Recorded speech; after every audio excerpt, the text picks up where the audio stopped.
Get in there. 1, 2. That's the wrong screen. Fix that. What's good, baby? We in here. What's happening, baby? Yep. It's good, baby. In here. In here. Hope everybody had a great weekend. And you know what was really good? Backlash. I forgot Backlash was happening. I saw obviously the Bad Bunny joint. Damn.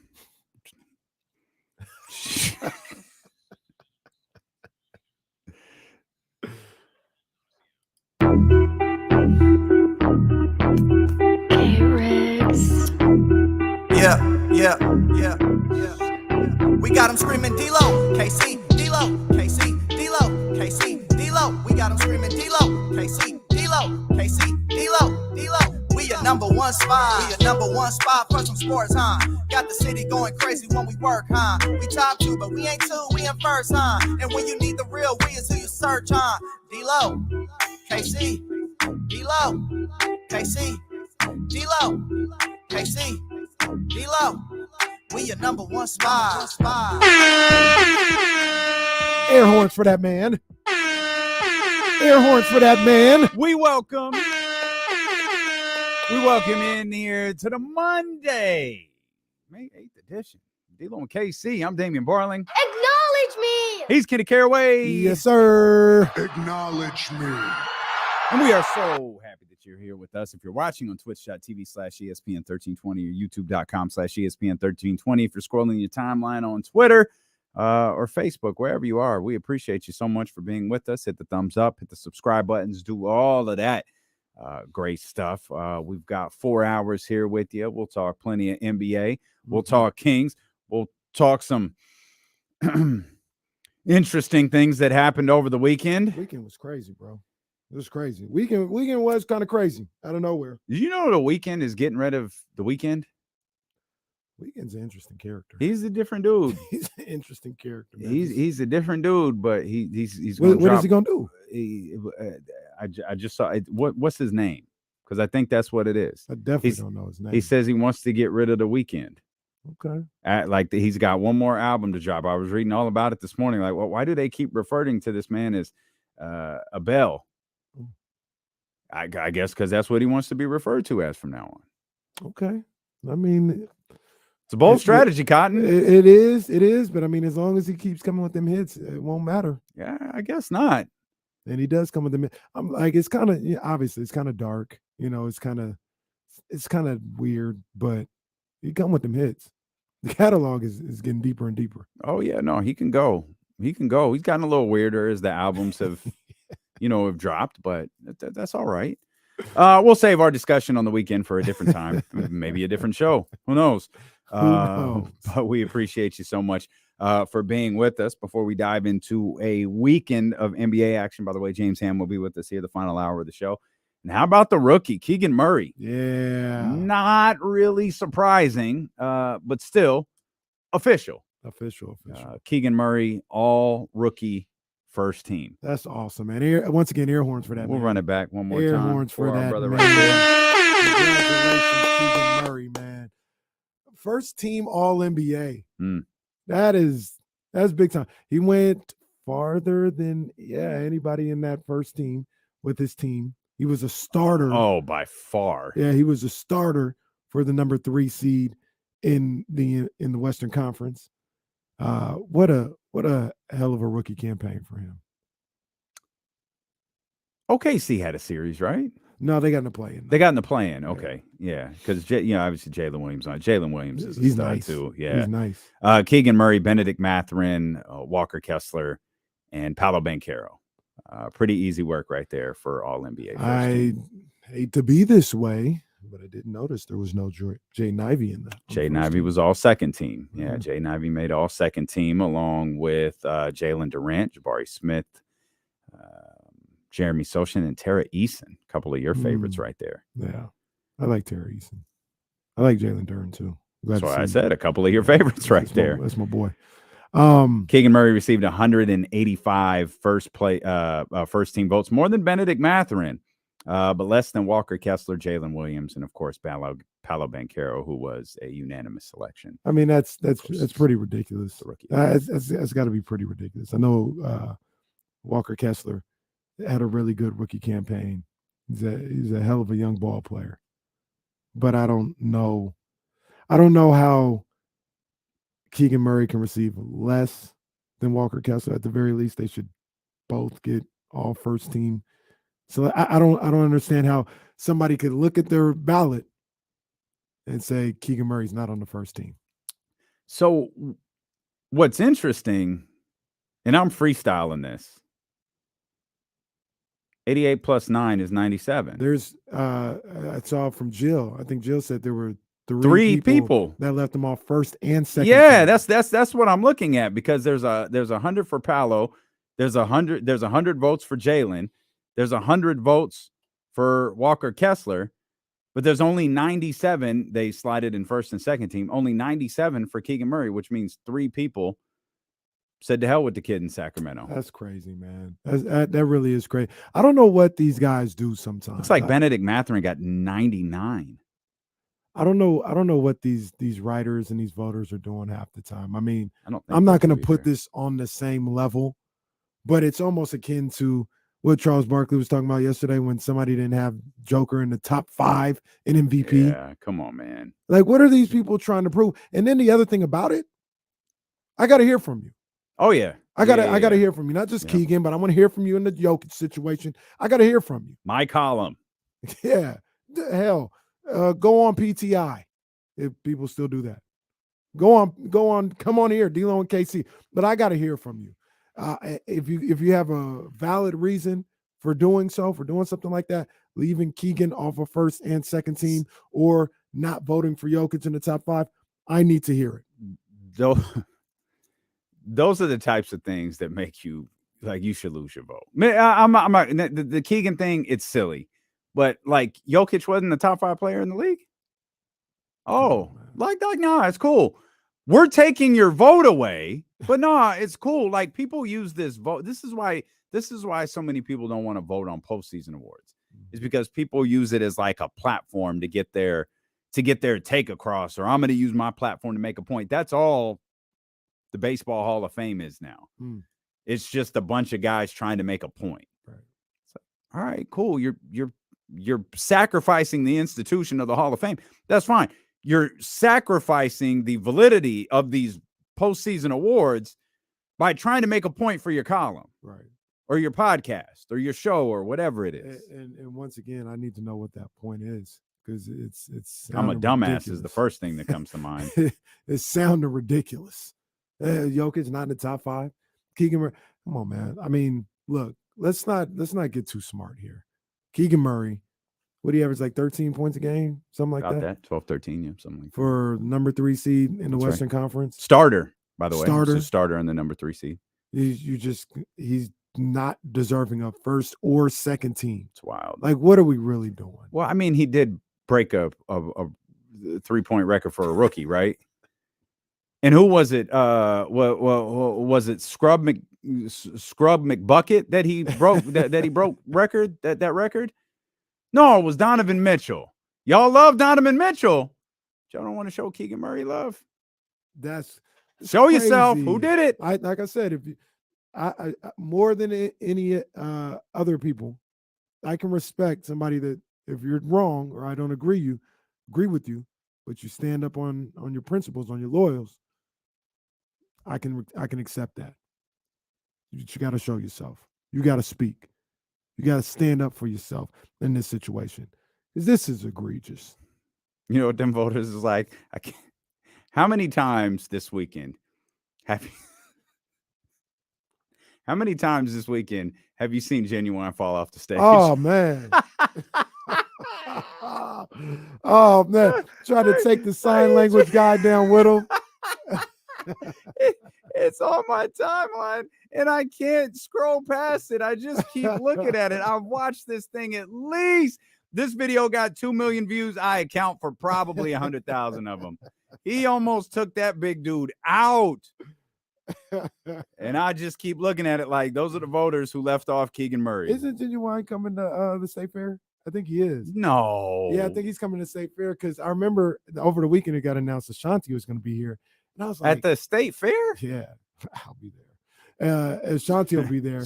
And I was like, wait a minute. Jasmine just texted, no, you won't.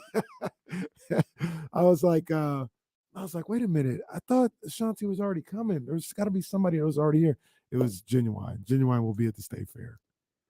I'll be there for that too. I want to see Genuine do his thing. I don't think I'm breaking my State Fair rule for Ashanti. What's your State Fair rule? I'm not going.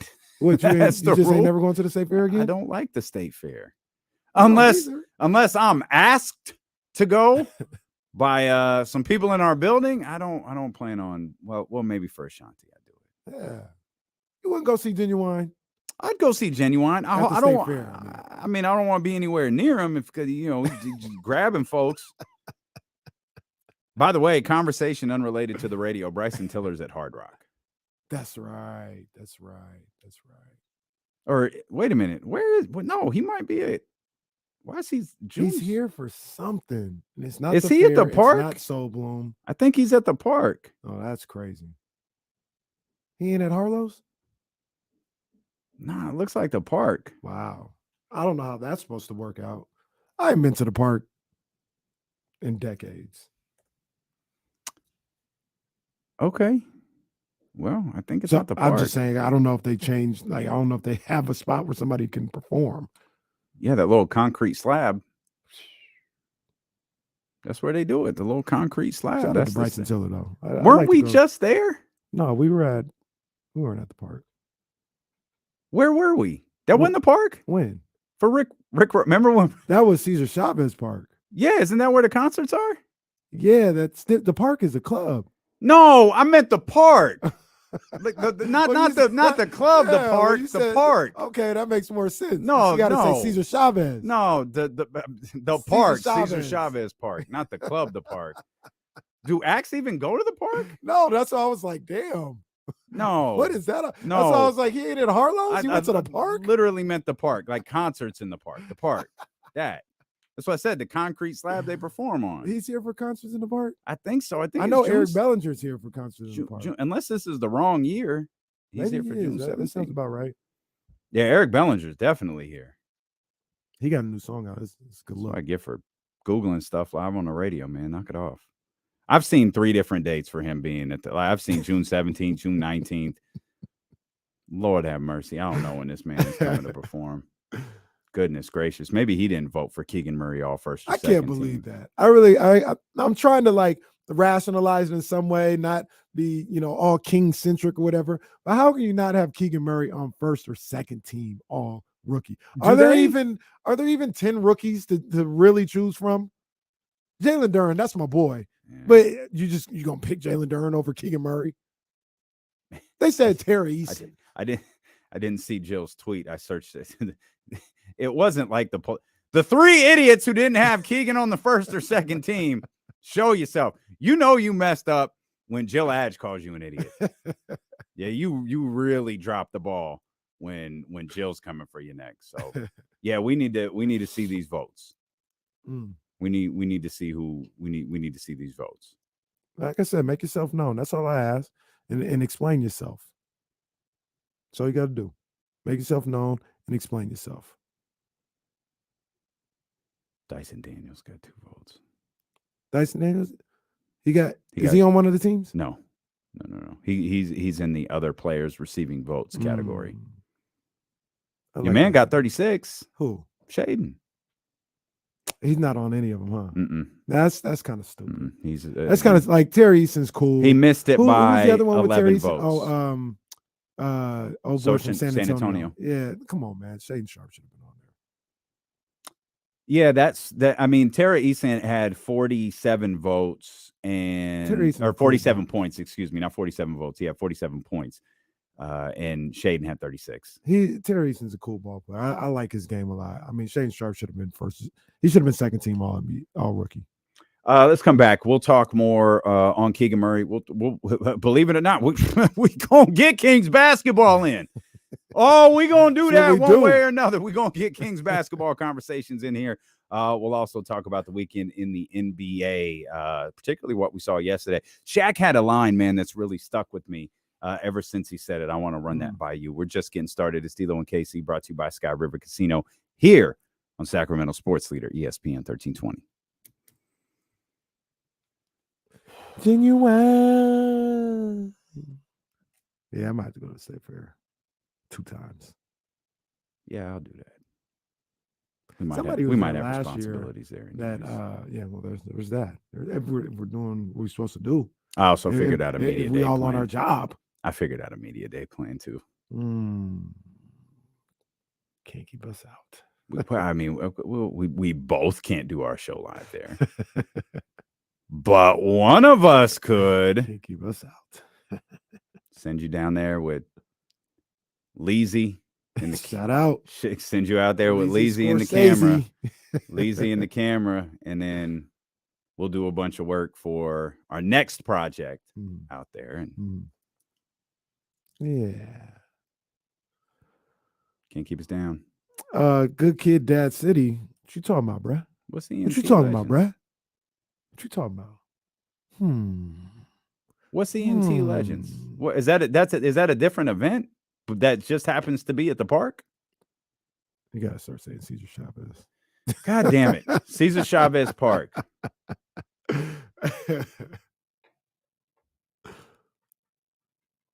I do want to check out Thunder Valley's place. Or maybe I'll just see it. It's nice.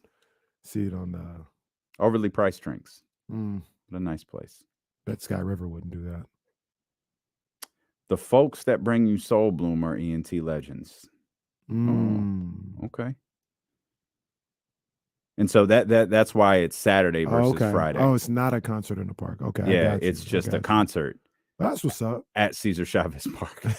It's just a concert at the exact same destination. There you go. So Bryson is just a regular show. Eric Bellinger is concert in the park. Correct. Yes. There you go. Yeah, that Bad Bunny match was phenomenal. So, yeah. So about Backlash, I forgot it was going on. I was watching NBA and then watching the fight. But it was pretty good, huh? It was very good. The only mistake they made, because the crowd made it. The crowd made the show really good. Yeah. The crowd, I'd go so far. The crowd made the show great. Like the show was super enjoyable because it was of the like crowd. Not idiots like this, but it was like a Philly ECW. Yeah, have you ever seen Canadian Chicago Stampede? Did you remember the old? Did you ever watch like the Bret Hart Canada stuff, where he'd be in Canada and the crowd would just be crazy? It's like it was like that. Like it was so good. They had me rooting for Selena Vega. Say Selena Vega was making big moves, man. Like I'm like, yo, Rhea is. I was like, yo, I think I kind of want her to win this. Like you lose it tomorrow, went crazy. Like you could lose it on Monday. Just like let her get this today. Like I was rooting for her to win. She didn't, but it was still a great moment with her. The only mistake I think they made was they put Cody and Brock on last, and I think they did it because of the blood. Like Brock bled like bad. And that was obviously the plan. Like it's Puerto Rico. That's kind of a blood and guts territory. But they should have ended with the Bad Bunny stuff. Like the Carlito and Savio, like that. Carlito was back. That Carlito, yo, I'll send you the when Carlito's music hit. Crazy. It might have jumped the Austin Mankind pop. Like it was nuts. Like, and the dude looks like $1 million. Like he still looks incredible. Yeah. But yeah, no, it was good. I was gonna say one thing. But it was good because of the crowd. What was the reasoning behind I shouldn't say reasoning, but why did Brock and Cody fight? Brock turned on Cody the night after WrestleMania. I remember that. So that's why it was just a blood feud. Yeah, that's all it was. There was no number one contender. Nah. So I think they're so ain't this a bitch? I think they're starting the the new belt. Mm-hmm. I think they start it tonight. It ends in Saudi Arabia. Jesus. When is Saudi? Little hoes. I'll read about it later. Saudi's in what, June or something, right? I don't know when it is. Yeah. You know, I ain't locking into that.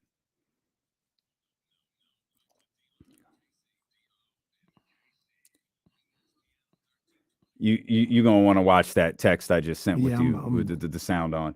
And I love Kenny's still figuring out IG. I love when we're in the middle of the show and I get Kenny Caraway tagged you in a post. Like, no, man, it's because I closed the screen out. That's right. That's why I tried to tell you. You got to leave the screen open until the circle is complete. I got to start talking to Complex and you, and then went dark. And now I'm back. Well, okay. Yeah. Even when I repost it, I got to make sure the circle fills out.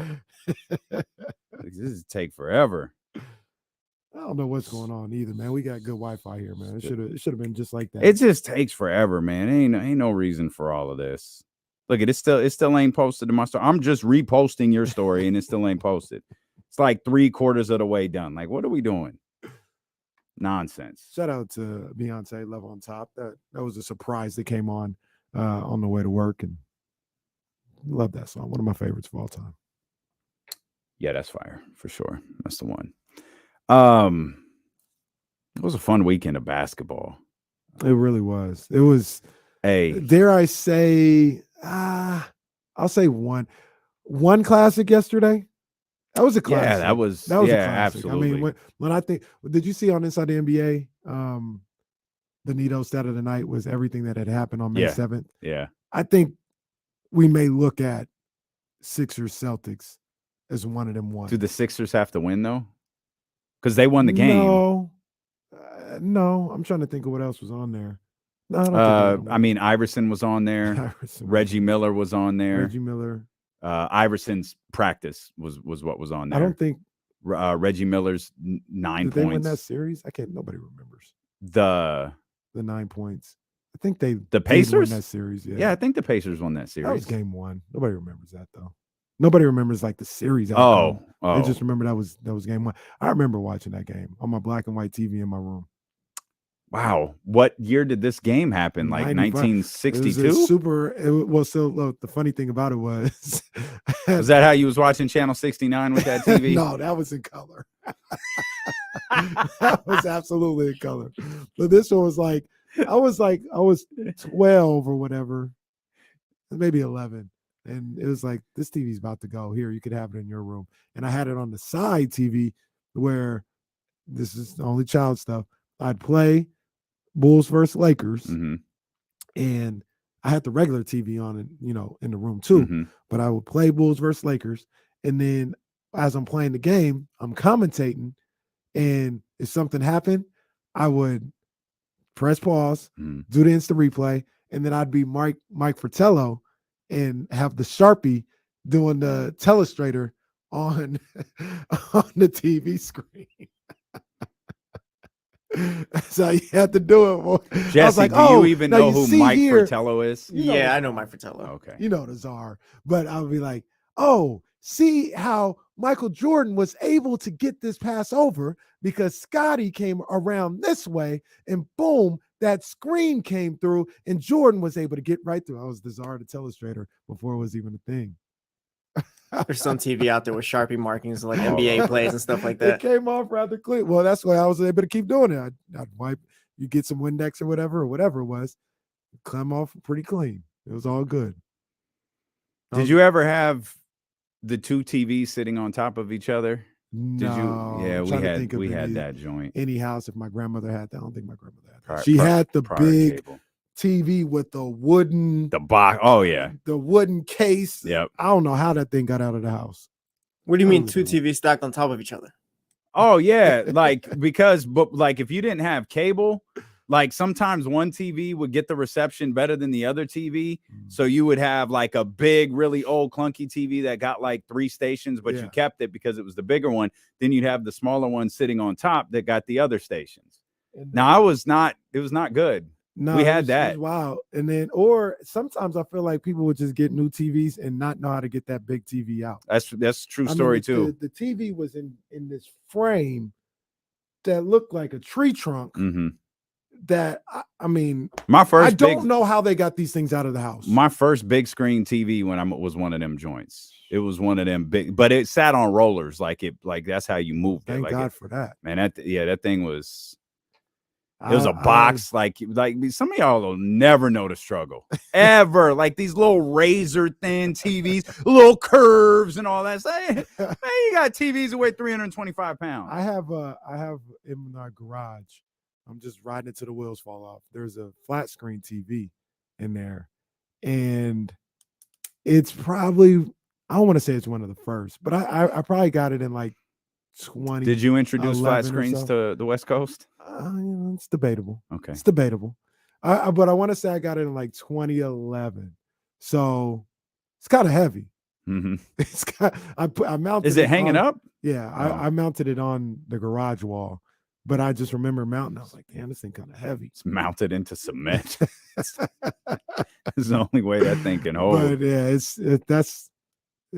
I think about that because it's like, damn. This was the new. This was the hot newness when it came out. It's kind of heavy now. Now you just pick up now, but yeah, now 70-inch TVs. You just tuck it under your arm and walk. But yeah, I don't. Oh, so I started to say, yeah, I think that was a classic. That's on par with.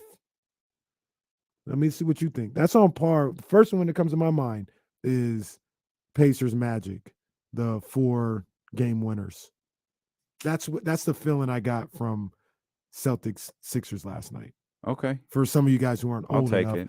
The 95 conference finals, maybe.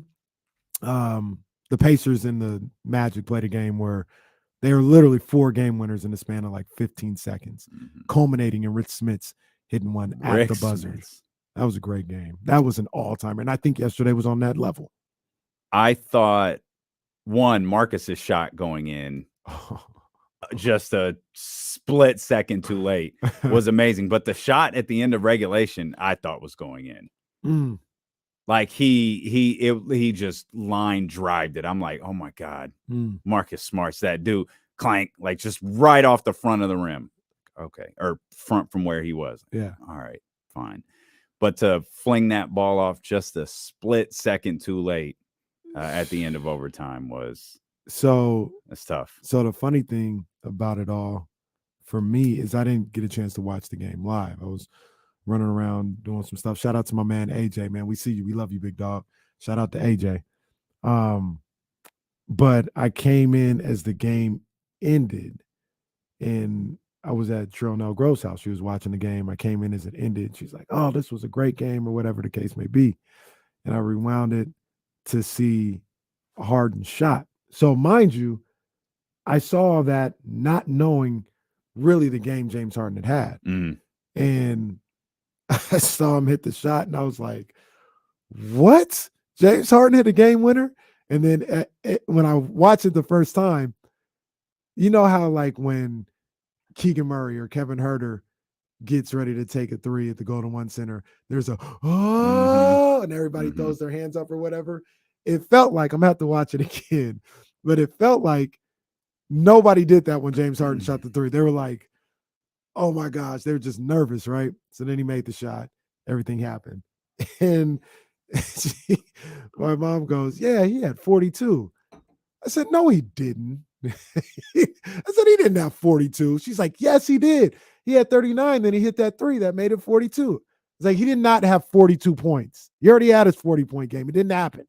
And sure enough, I go see the box score, 42 for Harden. I will go back and watch the game. To apologize to Cheryl and Elk Grove. I did apologize. I said, you were right. Damn it. I'll be damned. Hit her with the Victor Newman. I'll be damned. You were right. And he was balling. He was balling yesterday. 45, 12, 16, and 42. Those are the numbers for James Harden in this series. Do you want to guess the 2 games Philly won? I can't figure it out. Can I give you and I'm sure you, right. I'm sure you saw this, but perhaps the most impressive stat and perhaps the most concerning stat. James played 47 minutes. Joel played 46 in a what, 53 minute game? They're thin, man. Yeah. That is how they're going to beat the Celtics. And it's hard to it's happened twice. It's hard to bet on that happening 2 more times. I mean, maybe you can get a Tobias. I mean, you got 6 points from PJ Tucker. I'm not trying crazy. to be. That's rare. That does not happen. That's a Draymond hasn't happened in 5 years. It's 100% what it's like. And PJ, I think I rock with PJ Tucker. He's one of the best dressed dudes in the league. Oh man! But 2, he's a shoe god. As Embiid's gassed at the end of regulation, he's coming over and hyping him up. After, I don't know if it was an and one play or a foul call or whatever it was, but it was something PJ did. He's coming over, and Joel looked like Mitchell Robinson playing against the Kings at the Goal One Center. He's hunched over, he's got his hands on his knees, and PJ comes over and he is in his ear. And Joel's, Joel he's just nodding. Yep. I'll chalk it up to the fact that he was a little gassed, but he did not play well at the end of that game. Oh, at the end, no, I don't think he didn't either. play well at all. And he played really well in the game. Yeah. He had a really good game. What did he finish with 36? But he was doing well 34. in the first 3.5 quarters. And towards the end, it was like the decision making, the shot taking. It was like, oh, I don't know. But he went 13, 14 days without playing. He hit some big free throws down the stretch, and he made a heck of a decision. Yeah, he's a clutch big man at the line. Gotta talk to Jesse here about this game. I know Jesse probably crosses 2 sticks. Something that I was text thread was awfully quiet. Something that I was hearing from Simmons and Russillo last night, and I wanted to know another Celtics fan's perspective. You think there's always a little too much Marcus Smart in these games? Maybe not being on the court, but like he's gonna take the 2 game-winning shots. There is, but there isn't, because I mean, like the shot at the end of the fourth quarter, I had no issue with it. Like he hits that shot, not all the time, but that's a shot he can hit. And he was wide open. Marcus Smart hit it like 30 seconds earlier. Yeah. I just go ahead. Marcus Smart, like the Celtics fans, I said, love and trust Marcus Smart. He's gonna be in the way sometimes, but he makes the game-winning plays where you need him out there. Like they need him out there. That overtime shot wasn't for him.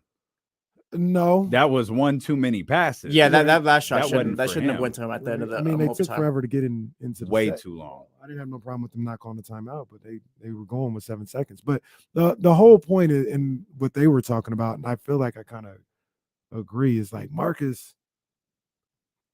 A lot of times he feels like he's Jalen and Tatum, and it's no.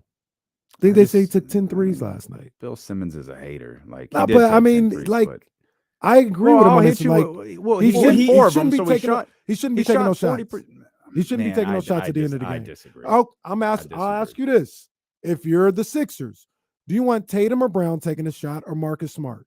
Well, probably Marcus Smart. They got what they wanted and they won. And I'm not saying Marcus Smart is a problem or shouldn't be on the court, but I'll live with that. He hit 4 of 10 last night. Yeah, he shot 40%. He's been, I think, pretty easily their 3rd best player all series. Okay, but second best player should be taking a shot. He took 4 of 10. Jason passed it. What do you want him to do? He took 4. He was 4 of 10. He should probably be 2 of 6, and Jaylen Brown should get those other 4. And you had no. Well, am I right or wrong? I think it's nitpicking because they only lost the game by about a point or whatever. Like the game was fine. They lost the game because Jalen came down on that hard, or came down from guarding hard in the corner and came to get Embiid and he passed it out. Like I don't think it's as big of a deal. Like Tatum shouldn't have passed the ball at the end of overtime. 4th quarter play, I can live with that or whatever. I think it's nitpicking. Jalen, what was the stat? He didn't take no shots in overtime. I think he got like 3 shots in the 4th in overtime or something like that. And he was the one who said, I got to be more aggressive. Yeah, Marcus got 3 off the top of my head. He hit 1 and missed 2. So what you want? Like, this is wild. Like, because I asked you the same questions about Davion, and you're like, no, I don't. Davion's got to take the shot. Like, Marcus, you want Davion Mitchell taking shots, but you're telling me Marcus Smart I want Marcus Smart to do what PJ Tucker did to Joel Embiid to Jaylen Brown. That's what I want Marcus Smart to do. Oh, don't do that. What? But Marcus Smart's not PJ Tucker. I'm not saying he is, but I want him to tell Jaylen, you can't be taking 3 shots. Well, get the ball and go to work. Maybe he did. Maybe he did. Maybe he did. I don't know. He didn't. But that's what I want Marcus Smart on there for. Not to say, I'm about to take this to win. See, the thing is, like, even with Jaylen taking 3 shots, like, they were cooking in that 4th quarter. Like, the offense was flowing. I don't think it needed, like, more Jaylen. They just stuck to what was working. I understand. I went back and watched the game. I mean, that's the frustrating thing about it probably for the Celtics fan. They should have won that game. They should have had that game. I don't know. Well, Marcus did virtually the exact same thing on Friday. And they won by 12. The nearly identical box score. I'm just telling you, if I'm Philly, once again. Shout out to Al Horford, by the way. Philly, let's not let Al Horford's Friday night game go to waste. That boy shut them all up. I'm not an elite shooter. Okay. I'm telling, if I'm Philly, I'll live with that. The more Jaylen don't shoot, and Marcus taking Jaylen shots, I'll live with that. That's all I'm saying. I don't think Marcus is taking Jaylen. I'm not saying Marcus can't hit. I'm not saying I like Marcus Smart a lot. Man, I'd hate to hear what it sounded like if he didn't. And people forget Marcus Smart. He's this defensive guy right now. I mean, he was one of the top offensive players in the country coming out of high school and being at Oklahoma State. So it's not like he is just incapable. But I think he struggled with the 3 though for a while. Who, Marcus? Yeah. He didn't find his 3-point shot till like year 4, year 5 in the league. Well, because he hooked up with a certain coach. It took him a while in the NBA. He had to hook up with a certain coach. Hooked up with a certain coach that got that 3-pointer wet, and he's like, okay, my job here is done. I'm going to Duke. I like Jaylen, or I like Marcus Smart. No, I'm just saying. You just spent the last 10 minutes hating on the man. 21 and 7 assists. It's a good game. Better be careful listening to that Bill Simmons. They lost by 1 point. Again, nearly identical box score. I'm just telling you. I'd rather, if I'm Philly, who do I want to? I'll live. I'll live with Marcus, but going with 21-7. As long as Jaylen ain't taking those shots, I'll live. That's all I'm telling you. I'll live. I mean, I think both teams can live with it, though. Like, Philly's fine if it's Smart taking that shot. And then I think the Celtics are fine with him taking it at the end of the 4th. Overtime, like I said, overtime shouldn't have happened like that. But 4th quarter, whatever, yeah, that's fine. Take that shot. Tatum took 20 shots. Jaylen took 16. Marcus took 15. Derek White took 11. You gonna bitch at Derek White too? Marcus, whatever should be happening, Marcus and Jaylen can't have the same amount of shots. If you want to say Jaylen needs to be more aggressive or whatever, that's not Marcus' fault. That's fine too. Jaylen needs to be more aggressive. That's fine. I think that's what it is. Marcus and Jaylen can't have the same amount of shots.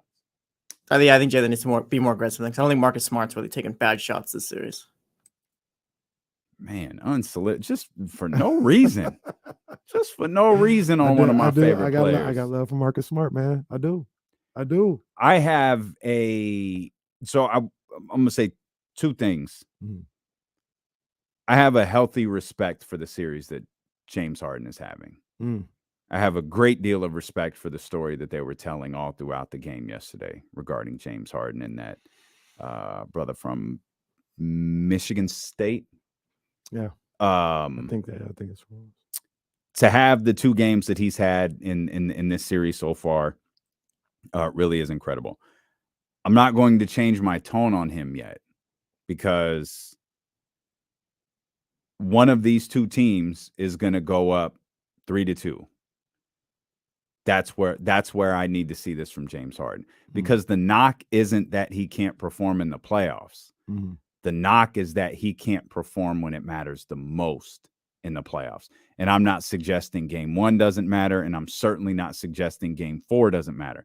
But as we outlined or attempted to during the Kings-Warriors series, as much as we want to talk about must-win games, if you're the Philadelphia 76ers, you're not in a must-win game until Boston has 3 wins. Yeah.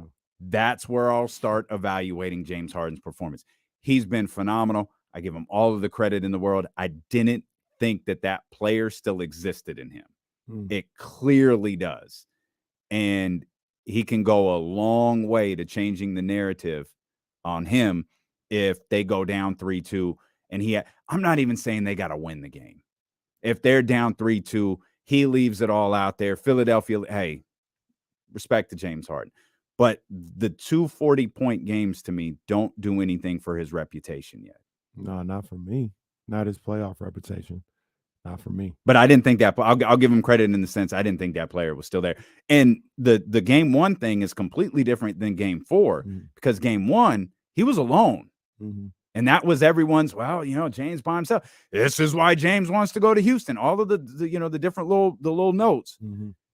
Joe was there last night with 30 plus in 40, damn near as many minutes as James Harden had. He, James, you heard the story about the shock that I had when I heard he had 42. I thought he could do it once. I didn't think there was any way. Well, you were shocked when he did it once. And once he got the one, I was like, all right, that's the one. Yeah. They're not saying he'd be terrible for the rest of the play, but he ain't going to do that again. And he was able to do it. But it still doesn't change how I feel about him in the playoffs. I would almost go, for me personally, to feel differently about James Harden in the playoffs. He's got to play well, and they've got to win this series.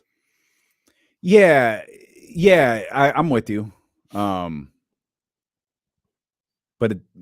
this is the semis. Like another series will come about. Like Harden's got a long way to go to shed that label that I continuously call him out for. Yeah, absolutely. Now he ain't the only one.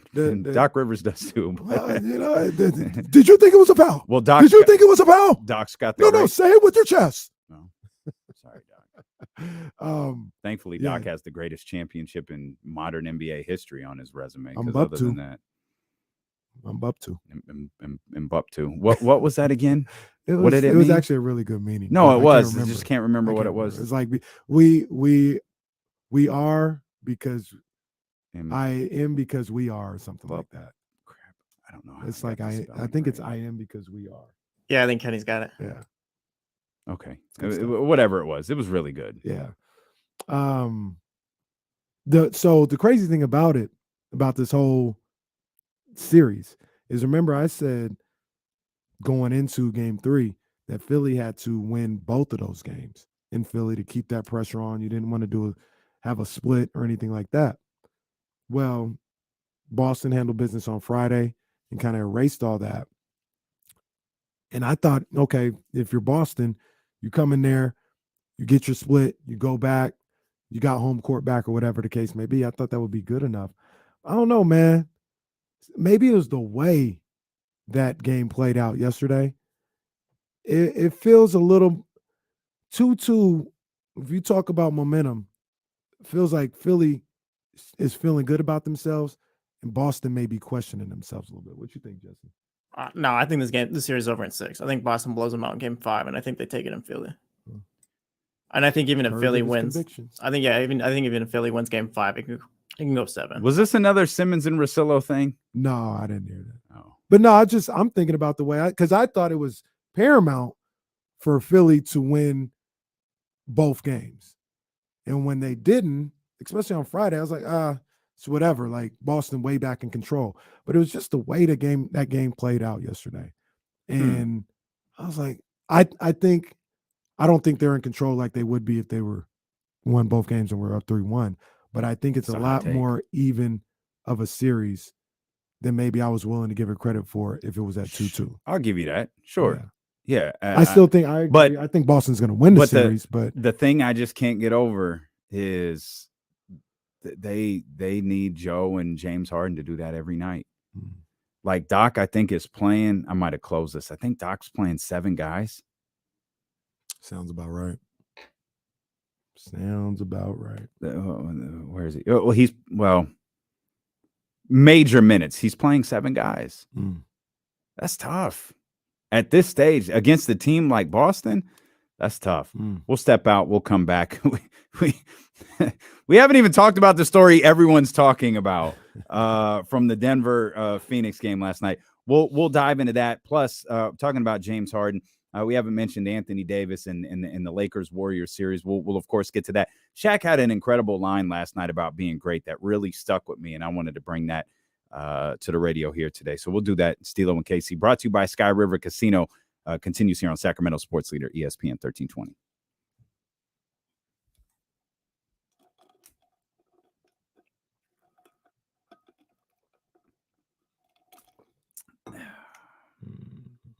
Hit the thumbs up while y'all are here. Pretty, please.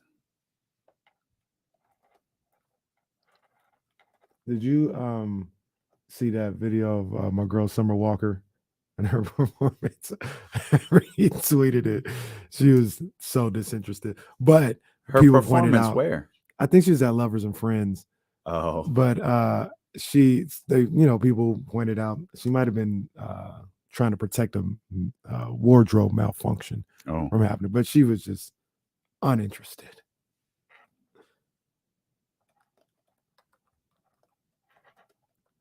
And I said it was the most uninterested performance maybe of all time. Oh man, this is on your profile? Yeah. I think you might have to have the volume up to get the vibes.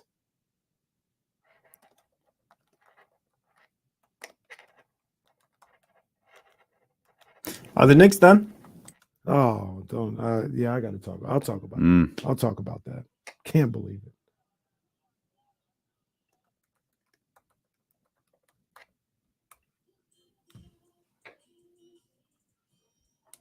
Oh, she's definitely, yeah. Yeah, she's not moving her. Oh yeah, that's she's not tough. even singing though. That's she definitely she's definitely protecting something. That's not what I was reading about Lovers and Friends this weekend. I was reading about something else. Lovers and Friends was the whole weekend was crazy because it was turned all the way up. Although up, it sounded like Big Cap. It sounded like Big Cap.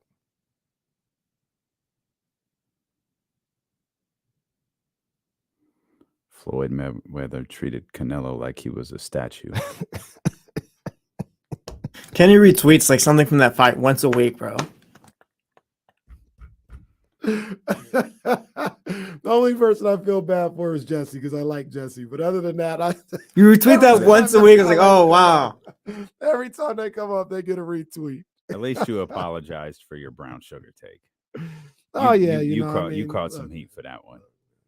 You caught some people wanted to call it a classic. It wasn't that, but did go a little. That was a lot. Did go a little hard. Did go a little hard. Caught some heat. Let me see here. Check out Corners of the Culture wherever you get podcasts from. Oh yeah, they did go crazy. They going crazy. The pop for Savio was damn near as big. Savio Vega was there? Yeah. Oh snap! I thought his part was a bit much. Nah, they going crazy for Carlito.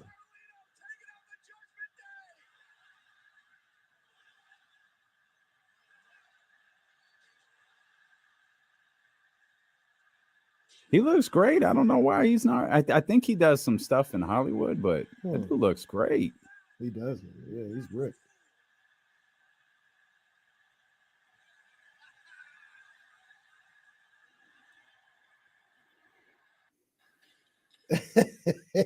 Well, I don't think they were.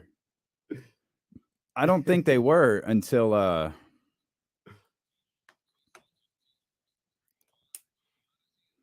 I think they were no selling Savio until the LWO came out. That's when they got The WWE put on a good show in Puerto Rico. I'd actually be okay if every WWE show moving forward was in Puerto Rico because that crowd was lit. Jesse, what did you enjoy more, WWE in Puerto Rico or Canelo in Mexico? I'm not gonna lie, WWE in Puerto Rico. I knew the Canelo takes after the fight. I was just waiting. Well, if Canelo would have got the knockout, I thought you would have saw something. It would have been a moment. But he never got the knockout. Yeah, no, I have thoughts about that fight. We'll talk later. 13th round. 13th round coming up exclusively on youtube.com/ESPN 1320, twitch.tv/ESPN 1320, Facebook. Come check us out. Was that the first time they went to Puerto Rico? No, they said it had been a certain amount of time. I have no clue when their last show was, if it was televised or a pay-per-view. I don't remember it at all. But like I said, the only mistake I think they made was putting Brock and Cody last. And the only reason I think they did it is because Brock bled bad. And from what I understand, I have no idea who runs the company anymore. One thing that Vince really hates about blood is it stains the mat. And so it just looks like crap the rest of the way. So they do it last. He bleeds everywhere. It's this incredible visual. It works for Puerto Rico because that's what Puerto Rico is known for. And you kind of move from there. But nothing, I don't think, could top the emotional high that you had with Bad Bunny and crazy. And Sav, all of their homegrown people right there, which Bad Bunny's incredible. He's every bit as good as really good. It's Is it Logan? It's Logan, right? Yeah. He's every bit as good as Logan. Yeah. He's Logan might be a smidge bit more. Logan might be a smidge bit better. Yeah. Better natural. But Bad Bunny's really, really good. He's done an incredible job. I saw some highlights from that match. Obviously, I saw the intro, and that was. And shout out to Damian Priest, who has the responsibility of not killing one of the biggest stars on the planet. It's like, hey, let's go out there. Let's do something fun. Yeah. Let's do something realistic. Just don't kill one of the biggest stars in the world. Don't hurt him. Right. And those two did a match. I like Damian Priest. He's a big dude. Remember, I said he might have been the one they were looking at. I didn't like the look. I think there's more personality to him now. I like this leader of the Judgment Day thing, or maybe not the leader, but I think he's one to keep your eye on. For Roman, yeah. It's going to take more time because they threw him off the. I thought they were trying to fast. Well, he lost to Bad Bunny, so beating Roman Reigns is probably not on the. Probably not on the. Yeah, I agree, but that was a great call to go to Puerto Rico. I bet a lot of those guys. It's really good. The Selena Vegas, the Damian Priest. I bet they probably thought they'd never experienced that. Well, Selena didn't because she was crying. I was damn near crying watching her. I was so happy for her. And the crowd gave it to her, man. It was good. I thought, man, they might do it. They might let her get Rio. Will get her back in a couple days, but see, and so I don't know. Maybe it's a commercial show conversation, but that's the thing about WWE with a backlash. Obviously, Roman didn't fight, but I mean, the titles ain't never gonna change hands, and they got to throw me off the. Throw me off the scent just a little bit. Just have on a backlash a title. It doesn't have to be the title, but have a title change hands. So, it does happen on this. I'm gonna check it out next time. I don't know if titles ain't gonna change hands. I'd still watch, but I'm just saying, I already know what time it is. It was a good show if you're a wrestling fan. Well worth watching. Should have been on Sunday. Well, I think those days are over, pal. So the the moment that got everyone tweeting and talking last night was Nikola Jokic had an incident with the Suns owner, and it was hilarious to me. I found it hilarious for really only two reasons, and I thought they played this totally wrong. Michael Malone was all in his emotions and went to the post-game press conference talking about Jokic's interaction with a fan. There's no chance he didn't know that wasn't the Suns governor right there.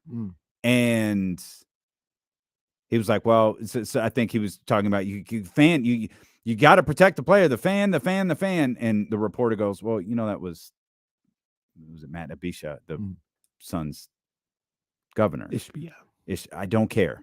I think he Okay, said, I don't give a F what it I was. thought you said that about Ishbia. No, say no, that's Malone. that's what Michael Malone said. I don't give a F who it was. Yeah. And then Jokic did the same thing. And all I could think of is, you two are ridiculous. One, the passive aggressiveness it's phenomenal. I have a high level of appreciation for passive aggressiveness. For me, I would have drilled home the fact it was the governor of the Phoenix Suns. I would have said it repeatedly so the league knew.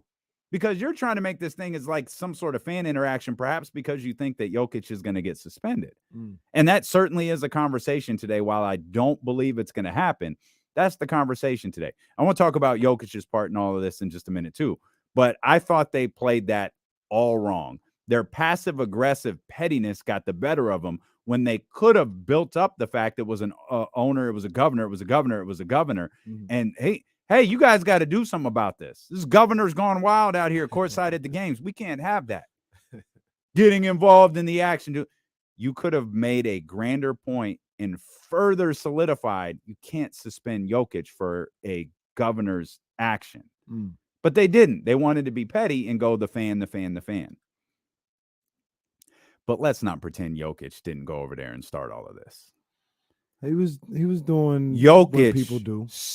Steamrolled over there and tried to take. And I don't know why dude was holding the ball the way that he was, but Jokic went at him super aggressively, and then my guy takes this wild bump. Talking about wrestling coming back from the break. Betty Ishbia takes this wild bump back into the hey, hands up in the air and everything. Like, I don't know why he man. And the great thing was, I think Jokic or Malone, maybe it was Aaron Gordon, one of them said, well, Ishbia like touched him first. Yeah. No, he didn't. Well, he very much did not. He literally touched him like his hand was on his back. Like, I don't even think Jokic felt it. Like, and it was a split second before Jokic kind of pushed him back. So it wasn't in response to him touching him. It was a great bump, though. Yeah. It was a great bump. Nah, I thought I didn't like Jokic's response or whatever. It was a little, I thought there was another way to go about that, especially even aside from like how you talked about it just now. Like, it could have just been like, hey, I was just trying to get the ball back. And well, that's the other thing. It got if maybe it was an accident. I wasn't trying to do anything. I was just trying to get the ball back, and it should really be no big deal. But he was like, well, you got fans, touching the players. I thought we were supposed to be protected. Like, bro, stop. Like, none of it was that deep. Like, stop with all that. Just say, hey, I was trying to get the ball back. You clearly weren't afraid because you ran into him. Like, also, this is the thing that as I was watching it this morning, what was Jokic going to do? He's trying to get the ball back to inbound it quick. But that's not how it works. And you have to hand the ball to the official. Yeah, the official wasn't going to hand him the ball back. We see that all the time. I understand that. And every time it amounts to nothing. Because the official with a player or two in the stands isn't going to hand the ball back to you. Well, that's what they're not. I understand that. I don't have no problem with Jokic doing that. It happens all the time. Well, hit me in the group text the next time it happens, because that'll be the first. The next time that play actually works, let me know. Did you see, and to his credit, did you see Matt Ishbia's tweet? I didn't know it was a tweet where he was like, it's nothing. Great win for the Suns last night. An amazing series so far. That should be and is the only story. Suspending or fining anyone over last night's incident would not be right. I have a lot of respect for Jokic and don't want to see anything like that. Excited for Game 5. Go Suns. Yeah, that's fine. I mean, it's not his decision, but like, no, maybe that helps. There'd be owners out there that would be fanning the flames. Mark Cuban. Why don't you just call it what it is? Mark Cuban. Mark Cuban would have done a video in a neck brace if that was him. He would have looked like Vince McMahon at the steroid trial, full on neck brace on. Matt Ishbia gets it though because he's a hooper. He used to play. So, I don't think that dude wants to be a part of the story either. No, absolutely not. Like, come on, man. What are we doing here? Nah. Jokic had 53 in that game. Oh, he was unguardable last night. He was unguardable last night. My goodness. So I want to give Jokic his respect for the 53 and the loss, but I have a question that feels weird to ask. Okay. But I genuinely don't know the answer. Mm-hmm. And it is 1,000% influenced by what we've seen in the playoffs. Because the sample size is small. Mm-hmm. Is Devin Booker the best player on the Phoenix Suns? Is he? I mean, I smell what you're cooking. I'm still gonna say Kevin Durant. But Devin Booker, I mean, my goodness. I feel like he's having my a goodness moment in this postseason. Like the whole postseason, it's like a Devin Booker moment. Like I feel like he's obviously a star. Like there's not questioning that. I feel like he's ascending. He's knocking on the door to upper room. Upper room. He's like up there he's with up there. Dr. J.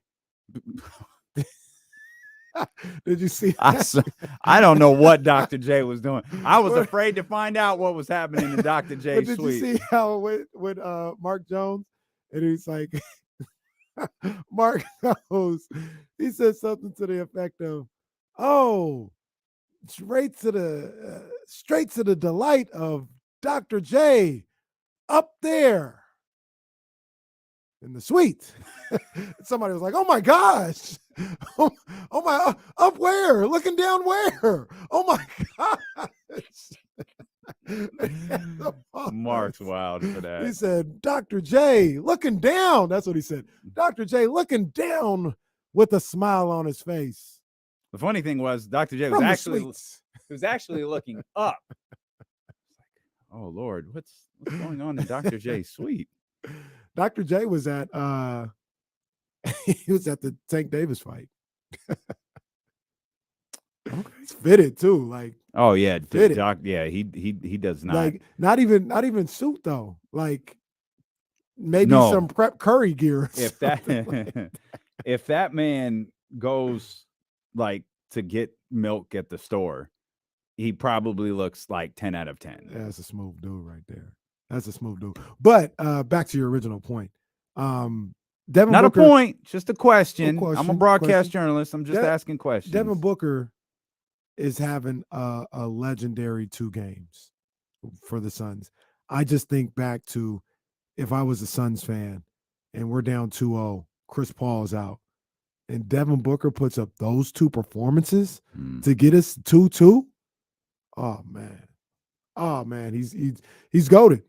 He's goated if I'm a Suns fan right now. That's what legends are made of. Yeah. What he was able to do in those 2 games. And it was the shot making. Like it wasn't 38 on 35 shots. Like he was like 16 to 22 or something like that. And the crazy part is him and KD had the same exact amount of points. KD was 11 of 19 from the field. That's phenomenal. Yeah, which isn't bad at all. He was 11 of 19. Book was 14 of 18. Ooh. Last night they were hitting shots. Both teams were hitting shots like crazy. Well, shout out to Landry Shamet, because we could talk about Book and KD. Landry Shamet felt like the difference maker, as wild as that sentence was, because he hit shots in moments that Denver just broke their back. Yeah, he was huge. My Reese knows Landry Shamet because of a YouTube short that I guess went viral. It's really weird. I said, you know who Landry Shamet is? He's like, yeah, he's on that Kyrie and KD short.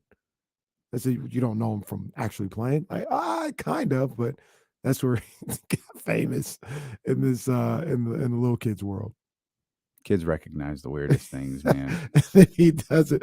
It's something that goes like, KD for 3, Kyrie, shim it. I don't know why that made me laugh, but it's funny. No, when he does it, I just laughed. That's so stupid. But it like went crazy viral. And it's like, KD for 3. Kyrie. Shim it.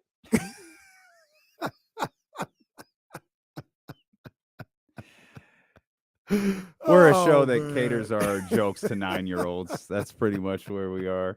You're listening to D-Lo and KC on KIFM West Sacramento 98.5 FM, KRXQ HD2 Sacramento, ESPN 1320.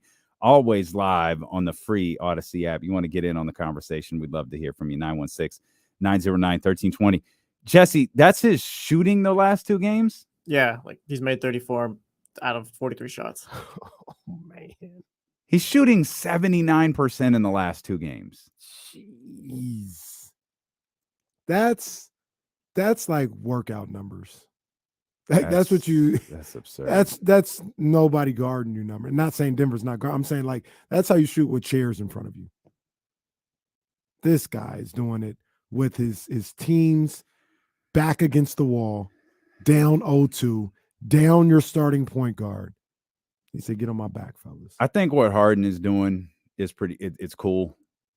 This feels like a potentially defining moment for Book. This feels like all kidding aside, like him knocking on the door of that highest of high tiers in the National Basketball Association. And it takes work to get there. It's not just regular season numbers, it's postseason success. Like there's only a handful of guys in that penthouse up there. And I feel like Book he's right there. Bro, this is stupid. Albert in the chat. Booker shooting splits in this series 60, 50, 90. Bruh. Bruh. And the psycho note to all of that is that Kevin Durant had 36 and 11 last night on 11 of 19 shooting. And it felt like everything Book did was just monstrously impactful. What a game. What a Sunday afternoon of basketball. That Sixers Celtics and then into that Denver Phoenix game. That was some great stuff. Just throw it out there.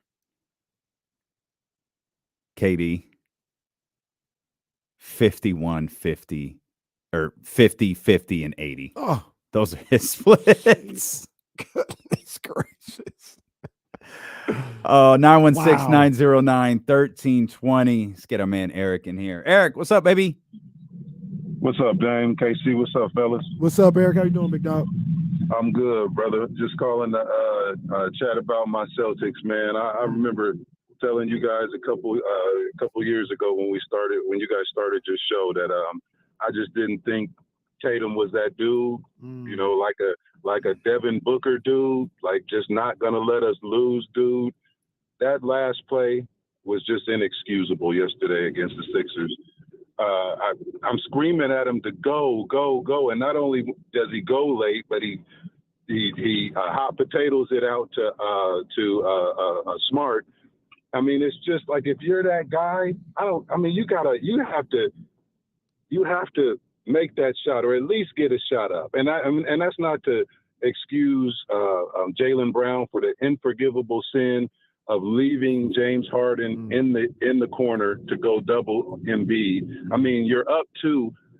Embiid's bucket just ties the game. What are you leaving Harden for? Who's on fire? I mean, it's just inexcusable. Joe Mazzulla is not that dude. I looked at one of the timeouts when the coaches come out on the floor, you know, as they're strategizing, and I'm like, who guys? You look at Doc Rivers' guys. He's got Yeager, ex-coach. I mean, he's got experienced guys. So I don't know what our GM was doing, giving this guy the reins, you know, making him the permanent coach. I've always said, you know, this year that he's not the guy. He waits too long to call timeout. There's really no adjustments. I mean, it's just ridiculous. But, you know, I hope I'm wrong. But, I mean, I don't see the rotation that we have being a championship contender. We still make mental lapses. We still have guys who, you know, they'll have a game. They'll have a couple games. But that game 3 on the road when you need, or game 4 on the road when you need your your guys to rise to the top. You know, the cream rises to the top. And these guys, it's almost like they shrink every time. So I don't know. I don't know what your guys' feelings on that. You know, my brother, he sounded yeah, distraught. Yeah, he upset. He said a lot there that I wanted to touch on. Let me. And the only thing you didn't say, Eric, was, "Hey, KC, I hate Marcus Smart too." Should have asked him about Marcus Smart. I like Marcus Smart. Well, I couldn't get a word in, so I was just Eric clearly had some things to get off his chest, so we were just letting him ride. I like Marcus Smart. I think Eric does too, but he doesn't like Joe Mazzulla. Well, so I'll start there with Joe. I heard this in another conversation. Joe he's getting a little bit of a raw deal, and specifically to what Eric was talking about. I mean, they had to deal with this 3 weeks before the season started. Yeah. And he wasn't even supposed to be like if this would have happened after the finals, Joe wouldn't even have been the coach. They would have given it to Will Hardy. So when you talk about his bench and other coaches, I heard other people talking about this. I think I heard they tried to get Frank Vogel, and Frank didn't want to do it.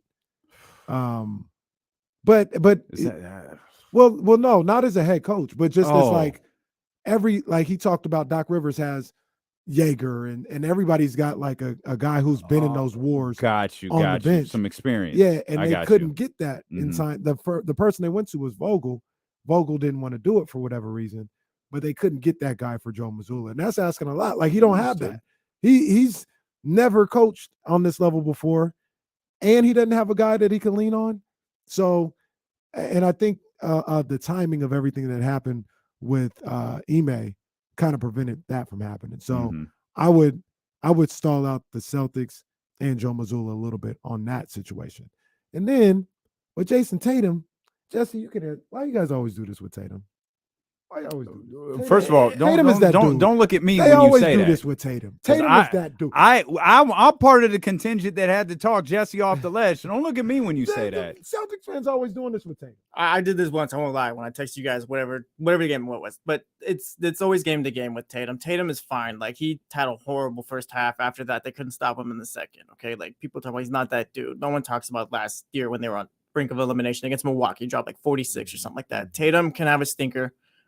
He did in the first half. He picked it up in the second half. The Joe Mazzulla stuff is insane to me, to be honest. Like they're all about Joe. Joe is fine. Their offense is better this year. The defense is top 5 in net rating. They were top 2 team in the league all season. Like, what more do you want him to do?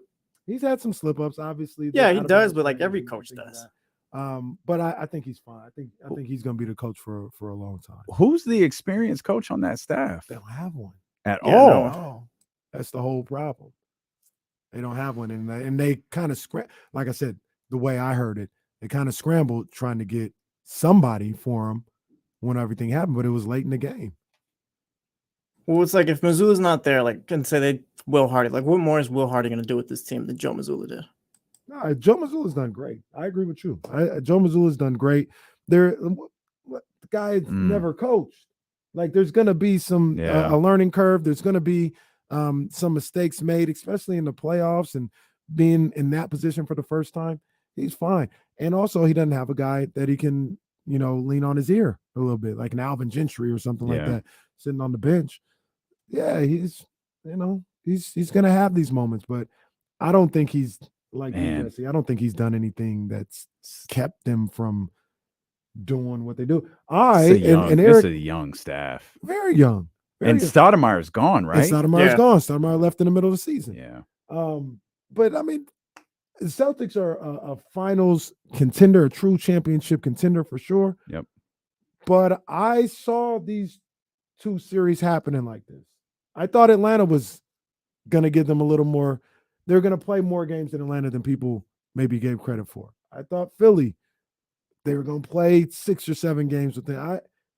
This is what I thought would happen. I don't think any less of Boston because of the first 2 series and the way they've gone. Yeah, Atlanta, that one went longer than I thought. I thought this one would go 6 or 5. I think it ended 6.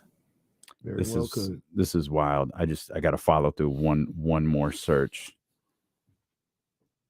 Couldn't even find this brother's age. But I can see him. He got to be young. No, their oldest coach is 41. Yeah. Aaron Miles is on that staff, I think, still. He's 39. Yeah. No, actually, he's 40. Tony Dobbins is 41. Mm. Ben Sullivan's 39. The Ime thing kind of threw that out of whack. A little bit. They were not prepared for that. Yeah, that definitely changed some things. And there was probably a thought that, Brad Stevens isn't far. For those who don't know, Joe Mazzo's 34 years old. With Brad Stevens not too far away, maybe he could, the coaching staff could lean on him, but that doesn't help during a 20-second timeout with 30 seconds left in a game in the playoffs. We'll come back. We'll talk Kings basketball. I want to get to Domantas Sabonis. We haven't touched on the Lakers Warriors yet. Bronny, LeBron, and Warriors fans unable to make one of the most obvious connections in history. Shouldn't be surprised. We've got that coming up here. It's D'Lo and KC, brought to you by Sky River Casino. Get in on the action. Sky River Casino is the place to play with over 2,000 of the newest slot machines and over 80 table games. Sky's the limit if you're 21 and over at Sky River Casino. More next here on Sacramento Sports Leader, ESPN 1320.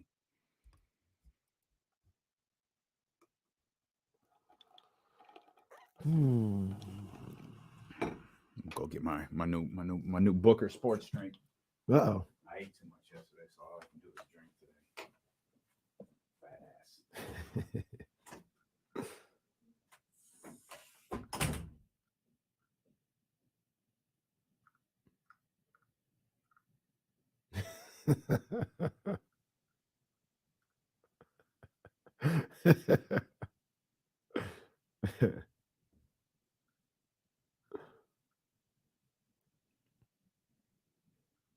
Oh, Cam is with CBS Sports. That's what's up.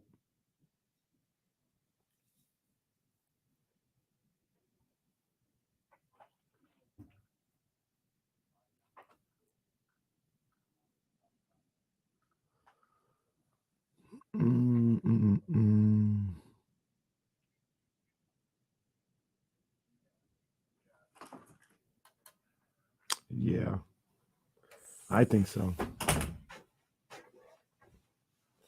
I mean, we'll talk about it, but it's kind of become pretty simple. Who's going to win these games? Coco 5. Shout out Book. I'm going for 40 tonight.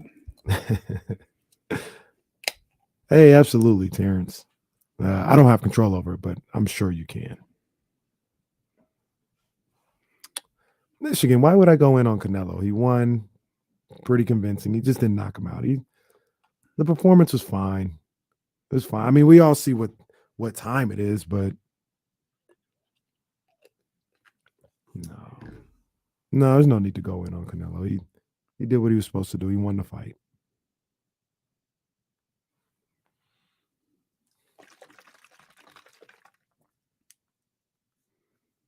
Is that Nikki?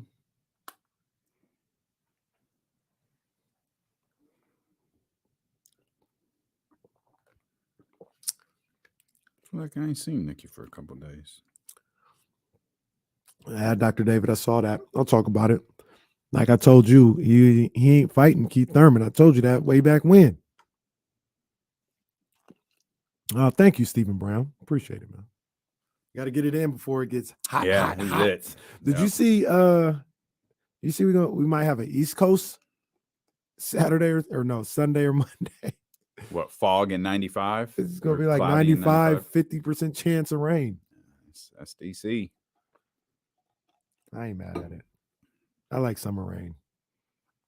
As long as it's not humid. You like the weirdest weather, bro. Yeah. Summer rain's all right. Man. Like you like humidity too. Humidity's all right. I like it better than being fried alive. Humidity is, I mean, for a sweater though, that's not a Yeah, that ain't it. I agree with you, Ramsey. It's that time, baby. I put all my hoodies away last night. Anything over triple digits though is excessive. Yeah. So I don't have a problem with it. When I was in Vegas last year for that basketball tournament, that got a little ridiculous. I was like, all right, man. Come on, man. This is a little ridiculous. It's like 117.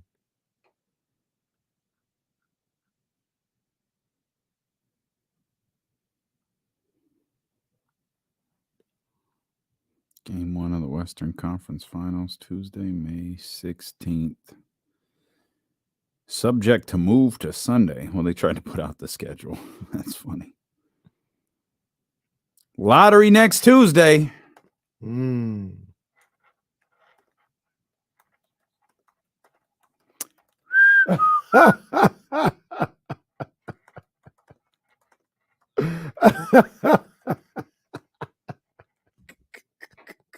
I have never seen so much disgust. Oh, man. Shout out, man. Shout out.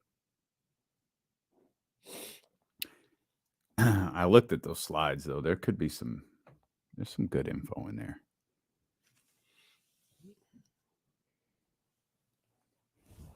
These dudes really tweeted like people were listening to them. Bitch. No, not that one. The one about the outsiders and just talk to such and such. Like, bitch, don't make me post this. Like, don't do that. You didn't see that? No. I thought it was in the group chat because I don't even follow that. I don't even follow them.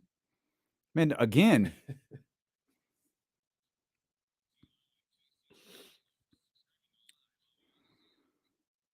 Kenny be in here near death at least once a week. I don't know what be going on, man. I don't understand it. I'm still here, still standing, still strong. Indeed. We'll get that drop back. 916-909-1320. Yeah, it's in the group chat. You sent it. You were the one who sent it. It's literally in our group chat. What? Kenny a wild dude. Kenny loves screenshots. A lot of people like just grab the link and send stuff. Kenny screenshots. Yeah, I don't need to get out of my messages. There was a time. Yeah. There was a time when you'd ask Kenny for a phone number. He'd go to his contacts, screenshot the contact, and send it to you. Sometimes that was the move. It was never the move. It was never the move. It's just what you did. I did. Yeah, I remember this. I remember this. 916-909. Did you guys 1320.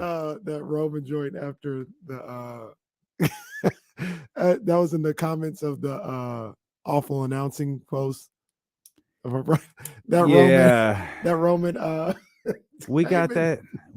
I guess we could touch on that real quick. Hey, yo, what? We could touch on that real quick. Man. So A's had an interesting broadcast. Was that Friday night? Yeah. Somebody was like, why is it always Kansas City? That's Glenn Kuiper. That's where what's his name was too. Mm-hmm. What was that, Tom Brenneman? Yeah. So there's so many things about this story I am having a hard time putting together. Obviously, Glenn Kuiper said something that he shouldn't have. Mm-hmm. And the part where you just lost me. So all I did was took the tweet, because this is what I found out. And someone please correct this if it's not wrong, because I've gone under the assumption that this information was accurate all weekend. That was before the show. Excuse me. That was the pre-show. It was before the game. Yeah. Was it recorded? Because someone told me it was taped. My first guess is those things are always recorded. They're not live. How then? Because the tweet that was sent to me, Matt George sent it to me, was, if you didn't understand why Glenn Kuiper was apologizing, here's why. I was like, how could someone have heard that and not understood why he was apologizing? And then I realized, well, of course they didn't hear it. It was 2.5 hours ago. So if it was recorded, no one didn't seem to faze anyone. It aired, didn't seem to faze anyone until the 6th inning, where they thought, maybe we should address this. Yeah. All I did was quote tweet it, say, how did they get to the 6th inning before they decided he needed to apologize? And of course, a certain hue of individuals decided they felt the need to respond to that. Oh, he made a mistake. Get over it. all good. I wasn't judging whether he made a mistake or said it on purpose or whatever. Right. All I can tell you is the word Negro and the word that he used aren't the same. They're not even close. Right. So clearly there was a certain word that was on his mind. I don't know Glenn Kuiper. I don't care. Nothing. I don't know the man. I don't know how he thinks. Don't know any of that. All I can tell you is those two words don't sound the same. Right. And if you equate them as the same thing, baby, that says something about you.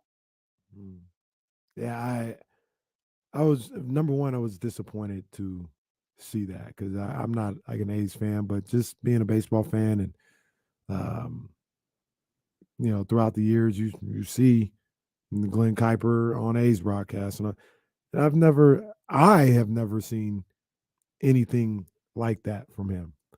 And you want to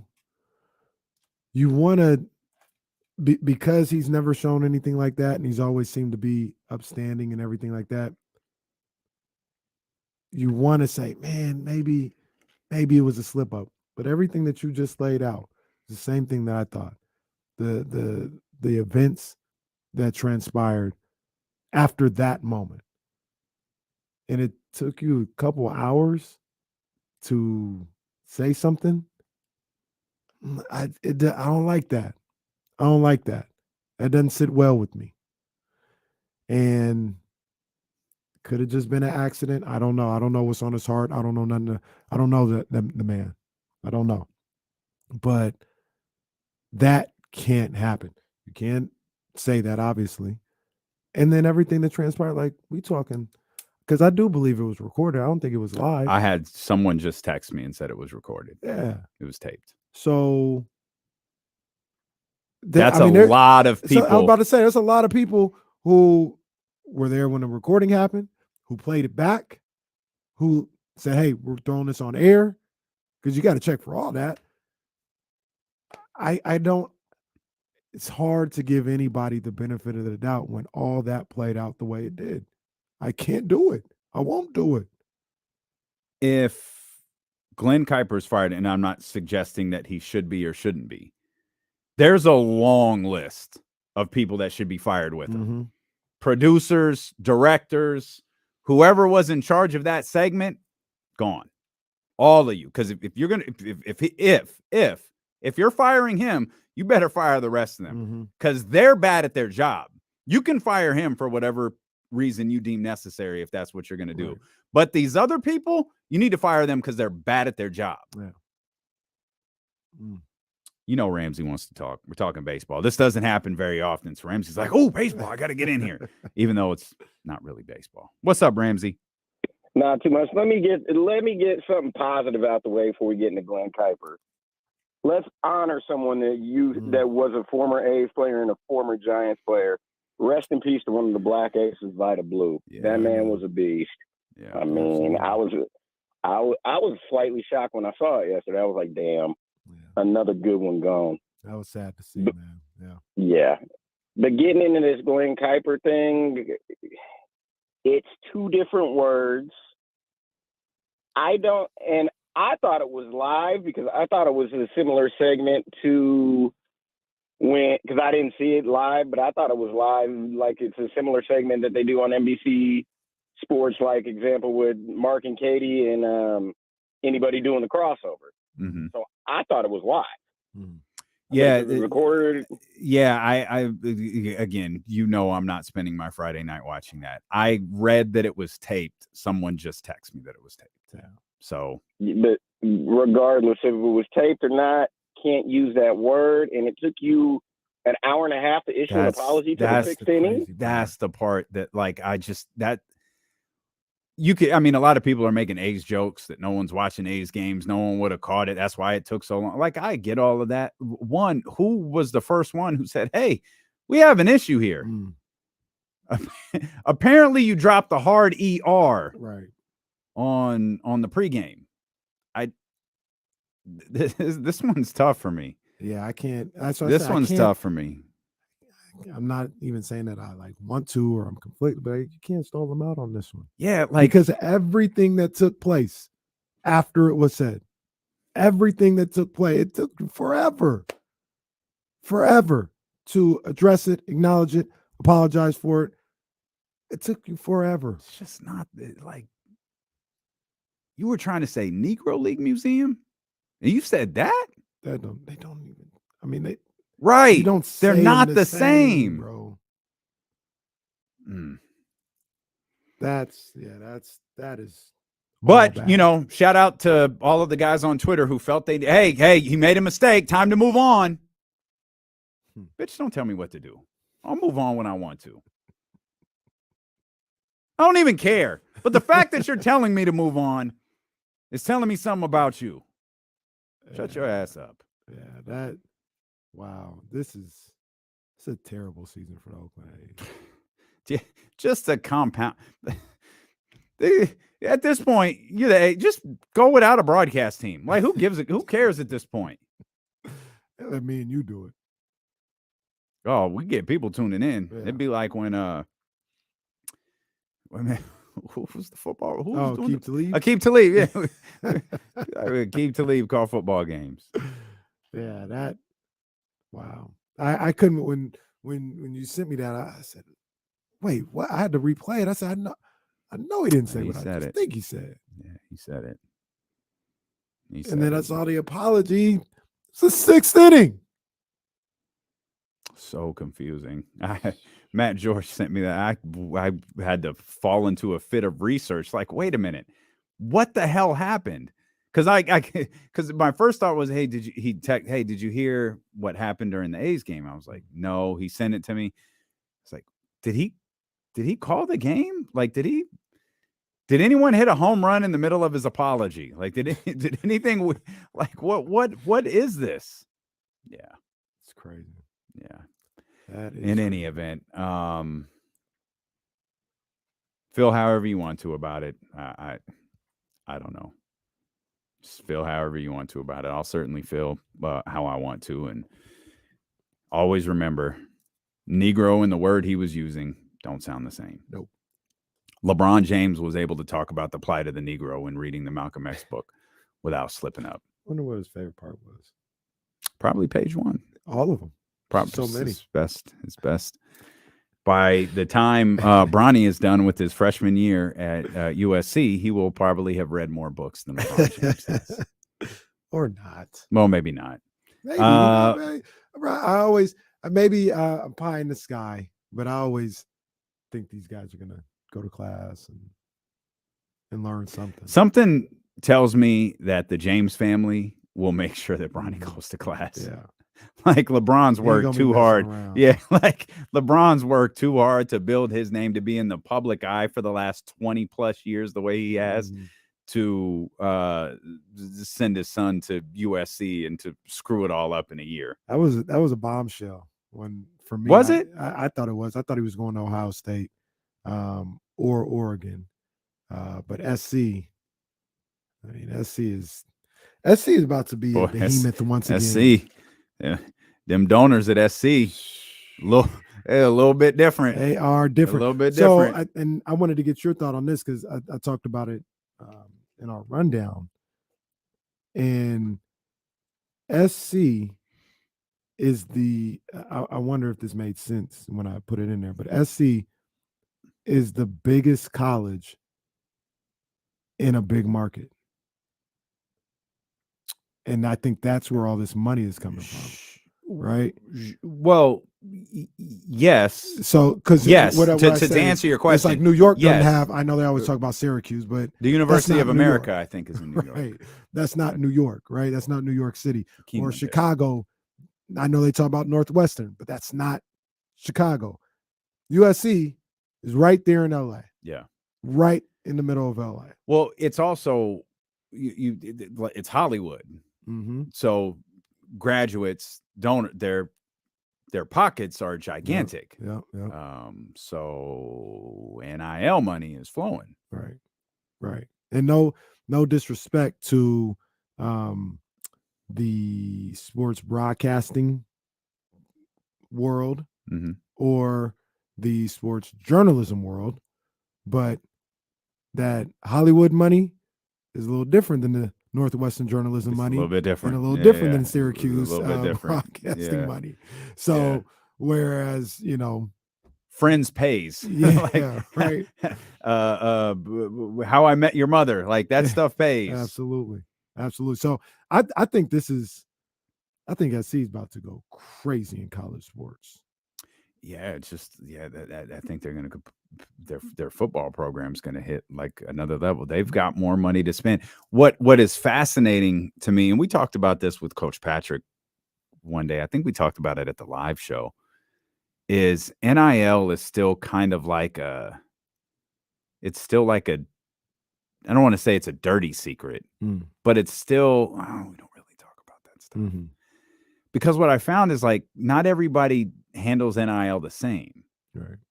Some schools have their like a program will have an NIL setup to where they can pay their players a certain amount, like $20,000. Every player gets $20,000, and that's from the university. But it's masked through like boards of directors, and it's not associated with the school, right? Technically, but it is. Yeah. And now you've got in the USC situation, from what we heard, not related to Bronny, very literally millions of dollars being thrown at athletes, like not collectively millions of. I know of one. I heard the number was 2 million. That's a lot for that world, especially the world that we're talking about. That's a lot. That's a lot. That's like what? Yeah. You got 2 million for this right here? That's wow. That's more than your 8-year pro career is going to be in the United States. Yeah. And then I mean they got it helped that he's the now has the Heisman Trophy on the resume as well, but I think I heard something like Caleb Williams making like $10-15 million a year next year. It's incredible. Like SC, that's LA. I know Texas got the money. I know. Well, that's another one. Yeah, but Texas, they got money. Texas, I don't want to say they don't have money like this. Texas got Texas. Their money's different. Money. Like if I were to guess, this is just a guess. USC has more millionaires, but Texas has billionaires. Like that's where I feel like the difference might be. I got you. And USC has like millionaires upon that we've heard of. Right. Texas has like maybe a couple billionaires that we know, and then like some that we don't. Wait, who's that? They do what? Right. Yeah. So here's the deal though. Here's what happens with SC, I believe, is it don't even have to be USC people. Like when we talk about Texas, we talking about Texas people that love UT or whatever the case may be. Because of Hollywood and all the money that's going on, it could be somebody. I didn't go to SC. I don't. But my buddy went to SC, and I talked to him, and he wants me to have Bronny on the set of this movie, and that'll net him $5 million. I was like, sure, it'll help me out because of the notoriety, but it ain't got nothing to do with SC. And that's what you can get there that you can't get in Texas, that you can't get in Bama, can't get at Clemson, can't get at Michigan. Right. And that's why I think SC is about to. Yeah, that's a great point. That's a great point. Sports. Yeah, I've never thought about it. USC is it's kind of one of one in terms of schools in markets like that. And let's also not pretend like USC is a good school. Like USC is, I mean, it's not Stanford, but it's USC's a really good school. And especially depending on what career you're going after too. Like it could be one of the ones. And then the other thing about that too, when I talk about the markets, Villanova, Temple, like they're not doing nothing for Philly. Like Philly's not able to do something with that. And then the Bay Area. And they probably have a lot of money, but people at Stanford, they don't care that much about. Yeah, like the shelling out $10 million to get a top recruit. There's no trade-off at Stanford. You don't get that luxury. You're either grade-wise good enough to get in or you're not. There's no other part of the discussion. And I don't know what their policy is on NILs, because not everyone, it's not a universal. It's not a universal thing. Like, some schools just don't do it. And those schools, in my opinion, you have to grade them differently. And you have to take that into account when you're watching what you think might be a big university versus what you think might be another big university. And you're looking at one like, man, why are they getting beat up? Well, because they couldn't pay $500,000 to that player, or $1 million to that player, or $200,000 to that one. Like, they just let the kids come in and fend for themselves, or hire agents or whatever. Right. You know what else I thought about that just frustrated me when this news came out?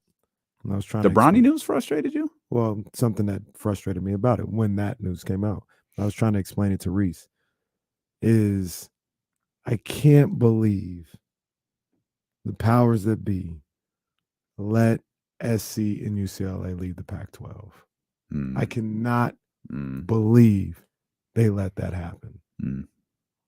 I can't believe it. Now, with Bronny's situation, we'll see him here on the West Coast in the Pac-12. I don't think they go to the Pac or to the Big Ten for 2 more years. I know it's not next year, but it might be the year after next. But I can't believe SC's not going to be in the Pac-12 no more. I cannot believe they're going to the Big Ten. And Larry Ellison, I think that was his name. He ruined the Pac-12. And his so long is just, you let SC and UCLA leave the Pac-12. USC and UCLA go to the Big Ten August 2nd, 2024. Jeez, man. Larry Scott. I'm sorry. I call him Larry. That's Larry the guy Ellison who wanted to buy the Warriors. Yeah. It's like, wait, it sounded right. Yeah, Larry Scott. I can't believe you let that happen. That frustrated me. Not the Bronny news. No, I understand. Like, especially like what's the cold reality about to happen with SC and what they're about to do, and they're not going to be in the Pac-12 anymore. The cold reality of what's going to happen with the Pac-12 moving forward is just, it's tough. Like, I don't know how much is left. Yeah. With the Los Angeles market gone, Stanford being what it is, I don't know how much. You're relying heavily on Oregon, Washington, and Arizona, and I guess Coach Prime. Well, there's that. He won't be there for long. Where's he going next? SEC or ACC.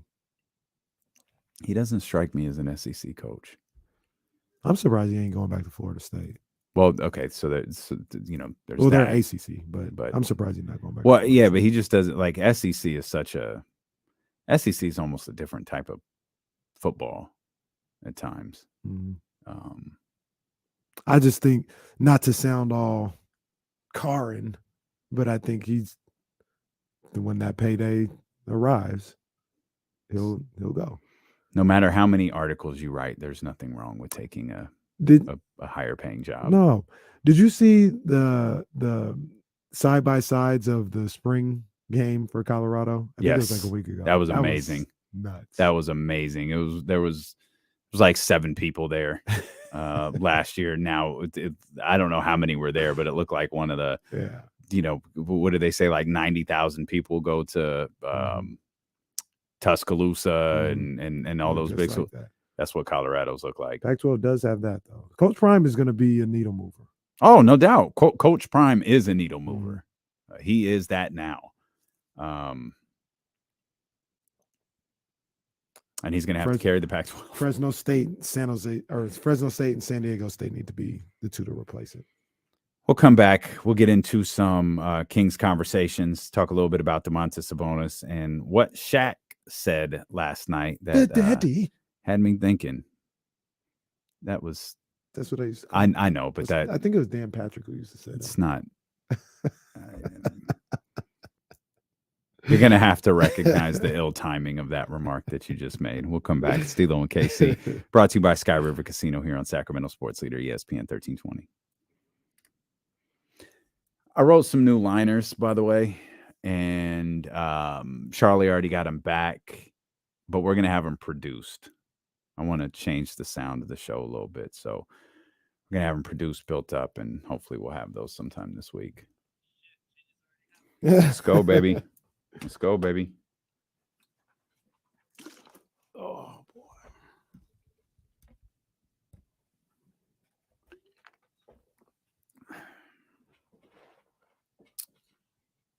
Yeah, I think I wound up at Florida State too. CW Network. Yeah, that's the other thing. That's a good call, Roddy. Like, what's the value of the Pac-12 network?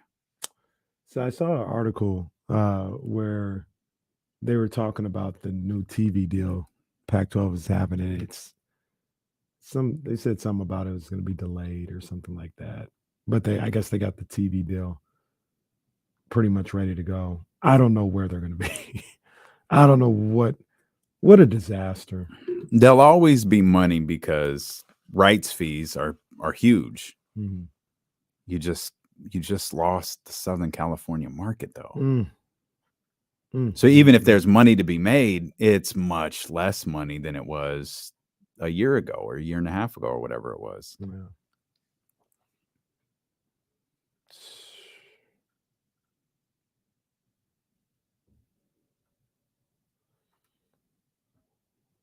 I know you're not asking me, but that is not an elephant print cardigan that Kenny's wearing. It might be. Kind of looks like it, but It's Jordan, so it might be. oh, that is a Jordan sweater? Yeah.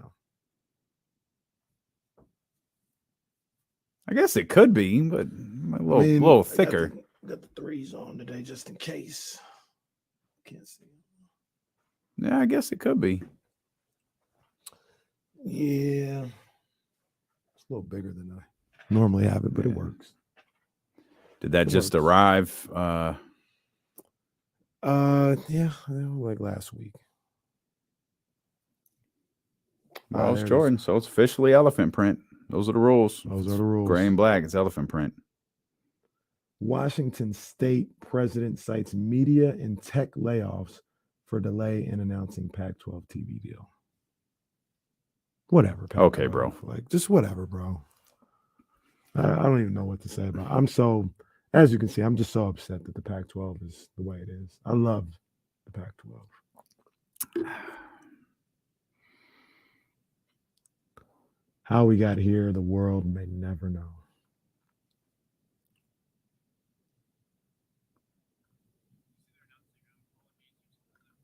Yeah. Mm. Yeah.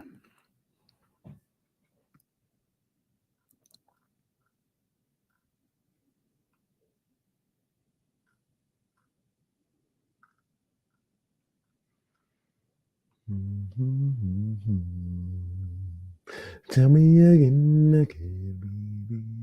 That's crazy. They had that in one day. What's that? Lovers and Friends at Mm. festival. Come on, man. They got to do better.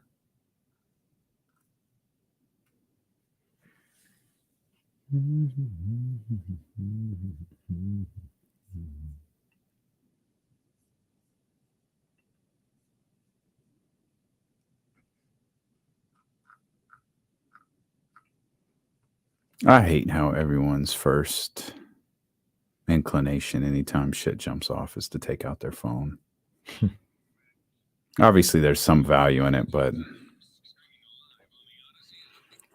Hey, guess what I did over the weekend? And people were trying to convince me to do something differently. And I was like, nah, I think I'm out. I gave about 2 minutes to F1. mm. And it's not bad. I'm not saying it's bad or anything like that. I just wasn't moved to continue watching. Now, I was watching like the qualifying thing. It wasn't the real race. It was like on Saturday. And then I turned to the race for 30 seconds on Sunday. It's not for me. And everybody's like, yo, you got to watch the Netflix series to get it. No, I'm what I not going hear. to watch the Netflix Yeah. series. Not. Yeah. I'm not saying it's bad. I'm not saying anything about it. I'm just saying I got no interest. Yeah, understandable. You did more than I did. Not something I'd flip on. Yeah. People love the F1. No, that's cool. Yeah, it seems whatever. to be huge right now. Someone asked me a few months ago in a meeting about like F1 and sponsorships and stuff like that, and like a segment on the show. And I was like, I can't tell you how disingenuous it would come across if we had a sponsored segment for F1 and just out of nowhere started talking car racing. Like, I get it. This is a business about making money. But I really don't think the people who listen to this show, one, would go for it. Two, they'd literally never trust us again. Never. Like, these hoes will do anything for money.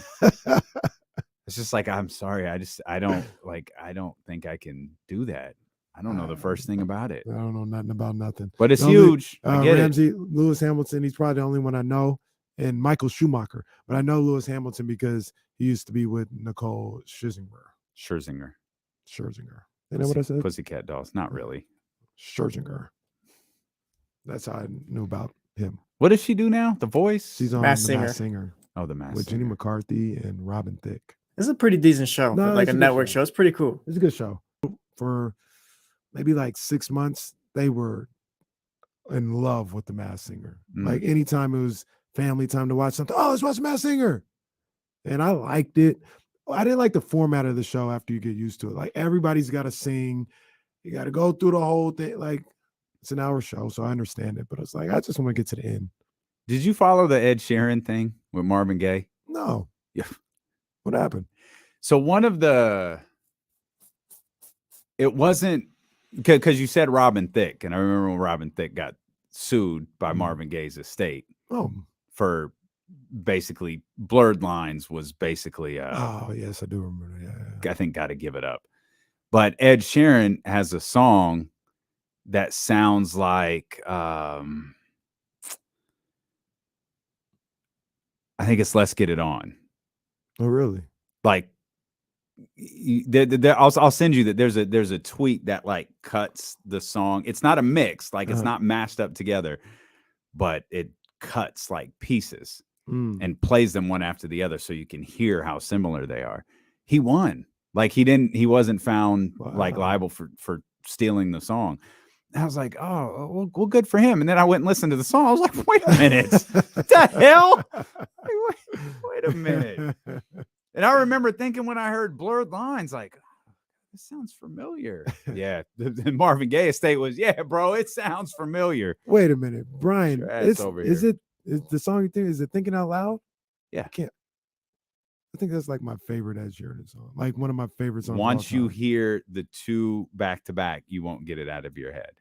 Again, he won. Ed Sheeran. Well, there's a reason. You love Marvin Gaye too, right? Yeah. I love that. That is one of my favorite songs of all time. No lie. I'm not even lying to you. You were such a big Ed Sheeran fan. I don't really know a lot of his catalog after that, but I love Thinking Out Loud. That is my song. I remember on the Masked Singer. The Masked Singer. The Masked Singer one was time a different show. Patti LaBelle was on there one time, and she was singing, and Nicole and Jenny and what's the actor's name? The guy who was in The Hangover. The Asian. Bradley Cooper. No, the Asian guy. I can't remember his name. Ken Jeong. That's it. Yeah. They were like, oh, I think is that Alicia Keys? Is that da da da? Robin Thicke was like, that's Patti LaBelle. Yeah. Period. Yeah. And she stayed on because I forgot how, I think people get voted off or something. And she stayed on for like 3 or 4 weeks. And every week she'd come back and sing. And they'd be like, wait a minute, maybe it's Anita Baker. And Robin Thicke was like, no, it's Patti LaBelle. Mm-hmm. You guys can keep thinking whatever you want to think. And then eventually it was Patti LaBelle. And then he's like, yeah, like, stop it. Like you ain't getting that one past me. That's Patti LaBelle.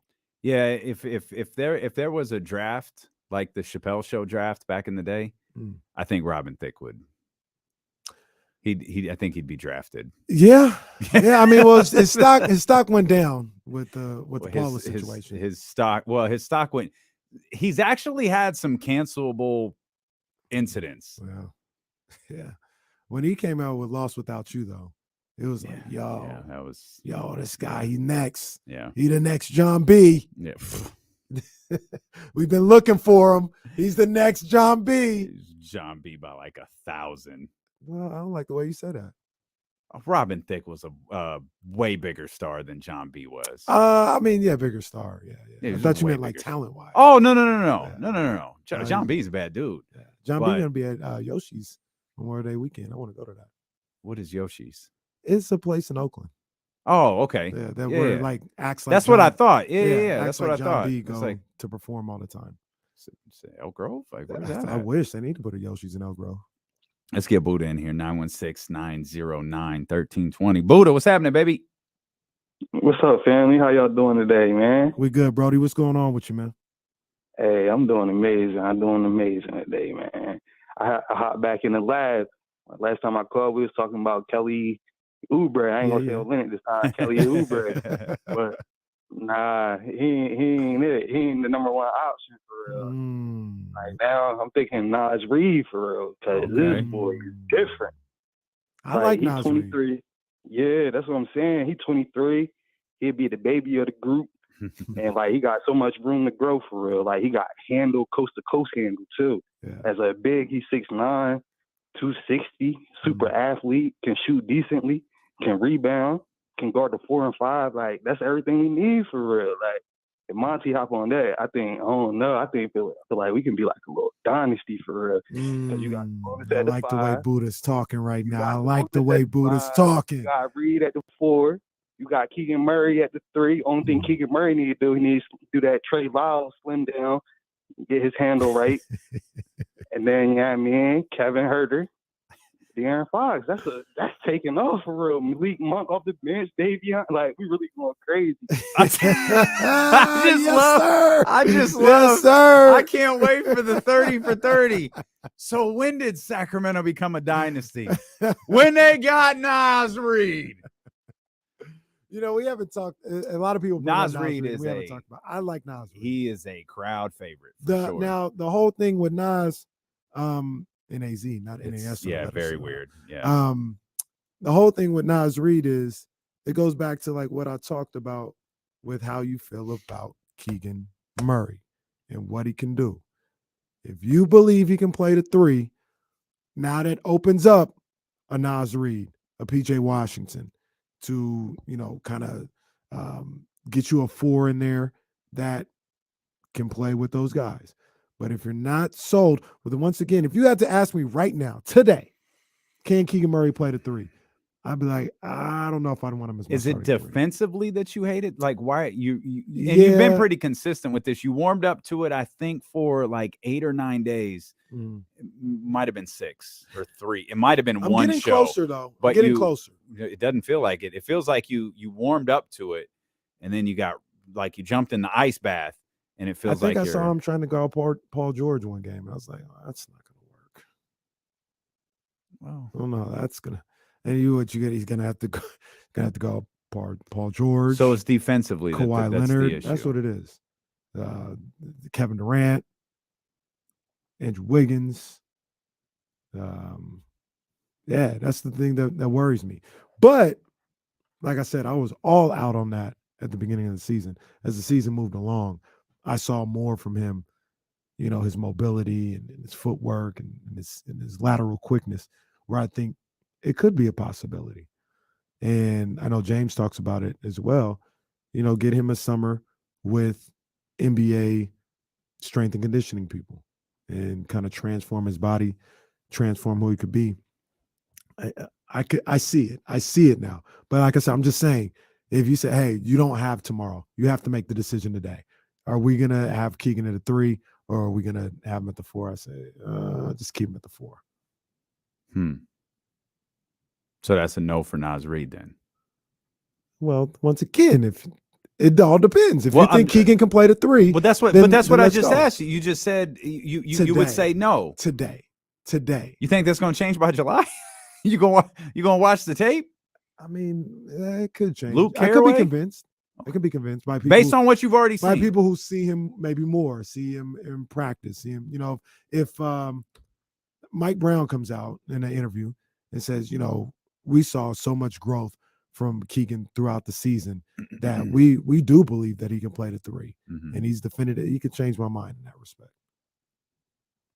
Keegan's play was already kind of changing my mind a little bit. And then, I'm sorry, go ahead. No, go ahead. Well, I say, and then you go to the part of it where it's like, if you put Keegan at the 3, you can be even more dynamic and explosive on the offensive end. He may not be ready to play the 3 for another year or 2 defensively, but if you put him there now and you sign a Naz Reid or a PJ Washington, you can be super dynamic. You can be better on the boards.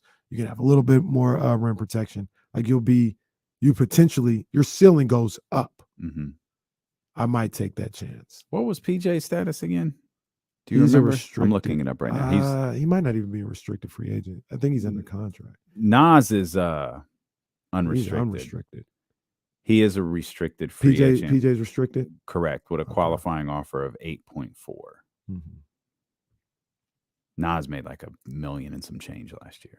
Yeah, he's gonna get a payday. I know John Poles in the chat says Nas could come off the bench. I think he's because they're the same size.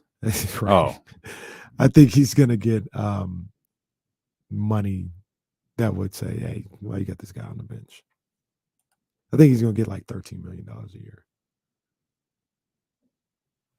if his conditioning is tops,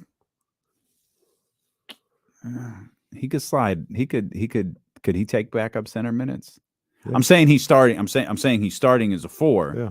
But if you do something like similar to what you did with Davion and De'Aaron during De'Aaron's first substitution pattern of the game, you sub, I'm not suggesting you do it at the same time, but when you sub Domas, you move. Yeah. Perhaps that creates a domino effect, though, where you can move Nas to 5, Keegan to 4, and then do whatever. Yeah. You got Trey Lyles still, too. Oh, Trey Lyles. Yeah. Trey Lyles could be the 4. Yeah. Depending on the matchup, depending on our scenario that we just created in our head, Trey Lyles is still on the team. Depending on who the other center is, the other backup center is. Nemi, my guy. It's Nemi, come on down. It's your time, baby. Show him proof. I hope so. Yeah, he's got it. Yeah. Sit right here. Grab the ball, grab the rebound. That's it, man. That's a big part of what we can. But it works though to me if Naz is here. First of all, if Naz is here, you could use him as that primary backup center position. Absolutely. And Keita could get run. It'd probably be a little bit more limited. I don't know if it'd be as extreme as Alex Lynn's run was, but something along those lines, maybe. So one of the things I like to get away with just moving those 2 back and forth. I don't know if you could get away with that, but maybe you could. So I like to look at like the teams who are playing right now, right? And Naz Reid, I know he starts now, but just for argument's sake, let's say Draymond's when they change lineups, like when the substitutions happens, Draymond moves to the center spot. Yeah, Naz Reid can match up with him. You look at the Lakers, and I'm trying to think I don't even know who their backup center is, because that's who I'm thinking you'd match Reid up with his minutes with that backup center, and see if you could steal some minutes that way. So, like if you're playing the Lakers, I don't know who the backup center is off the top of my head, but that's who Naz Reid will match up with.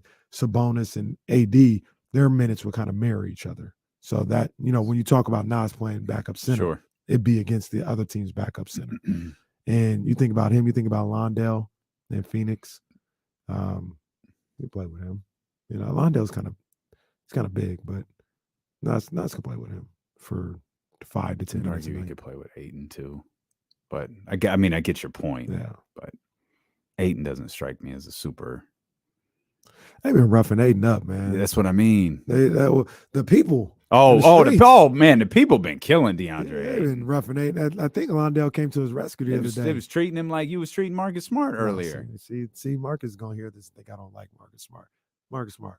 I got love. Jesse already clipped it. Look, he giving us the sign. He already clipped this. Sent this to the people in Boston. Got love for Marcus Smart, man. I can't have him taking the same amount of shots as Jaylen Brown, though. That can't happen. Jordan asked, and I saw a couple of people bring up Sasha Venkoff's name. You know, I was listening to the Kings beat over the weekend. Sean seems to be really confident that Sasha's coming over this year. You see, Mike Brown went over there, huh? Oh, did he? Yeah, I missed Brown, that. Yeah, Mike Brown went over there they said game 5. I don't know what this. I'm trying to get caught up on EuroLeague, but yeah, Mike Brown. Well, you're on EuroLeague from like last year. You haven't finished last season, so you've got to, for continuity's sake, you got to finish last season before you get to this season. But yeah, Mike Brown went over there, trying to close the deal, I guess. I think he's coming over. Boy, it feels like, I mean, who was it? Luke Louts? Someone went over there earlier. Yes, some assistant coaches. I don't think it was Luke Louts, but like Kings representatives have gone to see him. What's just fascinating about him to me is, have we nailed down like what's his role here? Like for a minute, it was like, oh, he's gonna play like 4 or 5 minutes. Like, wait a minute, what are we talking about? Clearly it can't be that. Yeah. Like, you're not spending all of that. You're not spending those miles on your body flying over there for a dude who's not going to have a role with you. Right. But what is the role? I don't know what it is. My first thought is like backup 3. Works for me. Or, I mean, if you think Lyles could be your backup 5, because Sasha looks like a backup. He looks like a 4. Like, I don't think he's a 3. But I thought Trey Lyles was going to be your backup 4. But if you move Trey Lyles to be like your backup 5 and Sasha the 4 and you mix them in there, once again, and I think this is maybe where they could be leaning. If you think Keegan can play the 3, that opens up more minutes for a guy like Sasha. Whether it's starting or off the bench or whatever. Sasha at the 4. Sasha at the 4. So in this, I think he's a 4. I think he's a stretch 4. None of this is factoring in Harrison yet. Mm-mm. I don't like the way you said that. If you think Keegan's a 3, you're moving on. Well, still, you have to find a second 3 though. That's where you go. That's where you go for like Kelly Oubre or something like that. They got Sasha listed as 6'9" too. 6'9"? Yeah. When I watch these games, it's funny. I watch these games. Naz Reid is 6'9", isn't it? Yeah. Yeah. Well, I watch these games and they treating Sasha like he that dude. Like the that's what it looks like. Yeah. Like even the broadcast, like the Turkish Airlines or Turkish lead, they're like, yo, Sasha, yeah, we got to do a profile on him. Like he's like they talk about him like he's that guy. So yeah, you get him in the fold. Dynasty. Naz Reid and Sasha. Oh, we got them both. Dynasty. Got them both. I saw Will Z had a new reveal, and he had Harrison at number 9. Yeah, well, there has been some movement in Will Z's free agent list. He's got Christian. He posted Christian Wood an hour ago. He's got Christian Wood at 10 in terms of his free agent wish list. And yeah, there's Harrison at number 9. That Harrison up from the original list. That Christian Wood is also kind of sneaky. Yeah, Naz Reid at 8. Naz Reid's a good look. Get him in the fold. I mean, that'd be a good look. Grant Williams. What do you think about Grant Williams? We haven't talked a lot about him. He's got Grant Williams at 6. That's a little high. That's actually really high for me. So you're really going to hate his number 5, which is Chris Middleton. I don't hate it. It's just I think Chris, the injuries, the knee, I don't think he's that. Well, I don't think he's that no more. Hate it or love it, the underdog's on top. But I can tell you can probably file him under the don't worry about it category. Because a 40.3 player option this year. Yeah, he's not opting out. Doesn't seem like a likely opt-out path for Chris Middleton. If nothing else, they're going to try to correct this thing in Milwaukee and get going. I haven't seen a list of coaches for Milwaukee yet. Or rumblings or any. I saw Detroit's today, which was I had to read it twice, but I saw the owner was going to be there. But who were some of the names? Did you notice them? Did you? Yeah, Kevin Ollie was the first one I noticed. Like, okay, there's that. That's the one I was kind of hung up on. Charles Lee. Okay. There's Lee already in Milwaukee. There's a third one. Well, he's been getting interviews. Yeah, but I'm saying Milwaukee should look at him. And Jaron Collins, assistant in New Orleans. Those are Jaron Collins. Jason is in Golden State. Yeah. Jason Collins is in Golden State? Yeah, I'm pretty sure Casey's got that right. Well, no, yeah, Jaron Collins. What did I just say? No, you said Jaron, but yeah. I didn't know Jaron was in New Orleans. I know Jason is in Golden State. And those are, according to this tweet from Shams, and he's never wrong. Those are the 3 finalists. So it's going to be one of those coaches. Good for Kevin Ollie. Yeah. Gets it. That's a come up. Like, good for Kevin Ollie. Where is Kevin Ollie right now? Overtime. He's at overtime. Yeah. Wow. Okay. I'd argue that's how he got back into this whole thing, because it was tough there for a minute. Well, it was looking bleak. I ain't talking Memphis. Charles Lee is interesting because what's he like? We asked, and I think that was one of the first things we said when Mike Budenholzer was fired. Is this a Nick Nurse situation where I feel like if it was, like, if that was their plan, they probably would have named Charles Lee the head coach already. So it might not be their plan, although they might be willing to give him the courtesy of an interview. Yeah. Somebody pointed out that when Woj was talking about it the other day on like Countdown or something like that, he said he slipped in there like the Bucks will be looking, have a wide-ranging search that will include people who aren't coaching. He didn't say that, but like people who aren't coaching and people who are still coaching. It was like, what? Okay. So Kenny Atkinson, I assume, is who. I assume he's not talking about a head coach, because, bro, it's Milwaukee. Like, no, I don't know. I don't think anyone's leaving their job for Milwaukee. Well, when it was especially about, when there's so many rumors about surrounding that team. Yeah, right. Like, I don't think anyone's going, yeah, sign me up for that. But I thought about assistants too. I thought about Yeager. I thought about Sam Cassell going back to Milwaukee. I thought about Kenny Atkinson. And not that I'm big on the Kenny Atkinson trade, but he's interviewed for virtually every position. Yeah. I assume this will be no different. Somebody mentioned Ty Lue. I can't see Ty Lue leaving LA. Me either. Somebody, but with the one thing that somebody talked about, and they broke down all the, might have been Simmons I was listening to. I don't know. Of course it was. Or it was Windhorst. I don't know. But they broke down all these people. They're like, he's not leaving. Kerr's not leaving. He's not leaving. He's not leaving. And then they got to Philly. And they said, if Philly don't win this. We're firing Doc now. I'm not. Coaching game is cold. It man. is. Good Budenholzer God. just won a championship. Yeah, that's yeah. Look, I didn't agree with Mike Budenholzer. Frank Vogel won a championship. Y'all been trying to fire Mike. Well, okay. Did Frank Vogel win a championship? Did he though? Like, don't use that argument when it fits you. You really just said Frank Vogel won a championship. You guys try to tell me how you hear real this, man? No shame. No shame. Dave Roberts won a championship too, huh, Kenny? Nah, listen to this, man. Dave Roberts listen to really this dude. Dave Roberts really ain't got no ring, man. No, he got a ring. Well, he got one with Boston. That's about it. He got a ring. Question is, does he have a championship? Man got a ring.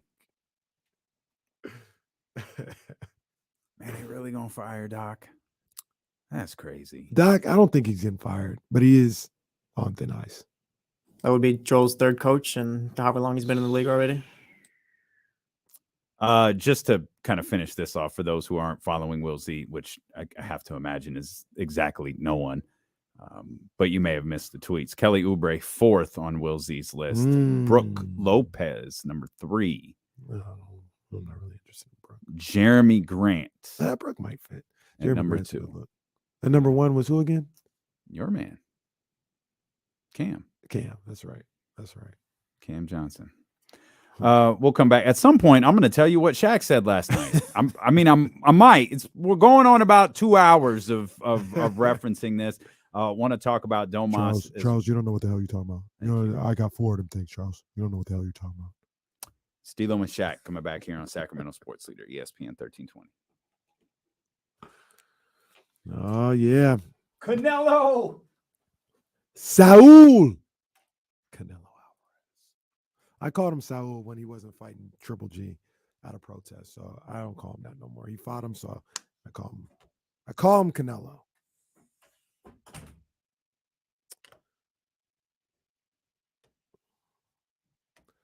"13th round" with your main man Kenny Caraway. Shout out to the dope ones.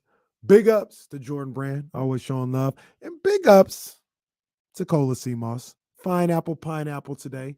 And go to colacmoss.com. Go get you some of that good stuff. Shout out to my girl Cola, man, doing what she does.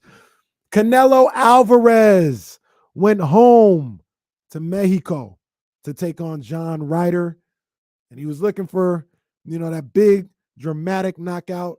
Looked like he might have had it in the 5th round, but it wasn't to be.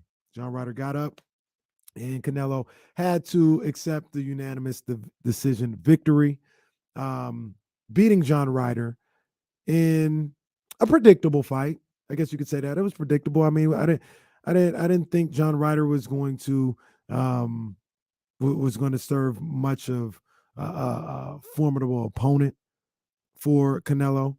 I had Canelo getting him out of there in the 5th round. Like I said, he knocked him down in that 5th round. But you know what John Ryder did in that 5th round? He made a decision. He said, I can leave out of here with my payday and be good, or I can fight. And he decided to fight Canelo Alvarez. And he got some good licks in, man. He had some good combinations. He did some good things in that ring. I don't think he ever really hurt Canelo. Canelo was getting hit a lot, mainly, in my opinion, because he knew Ryder couldn't hurt him, so he wasn't really focused on the defensive end.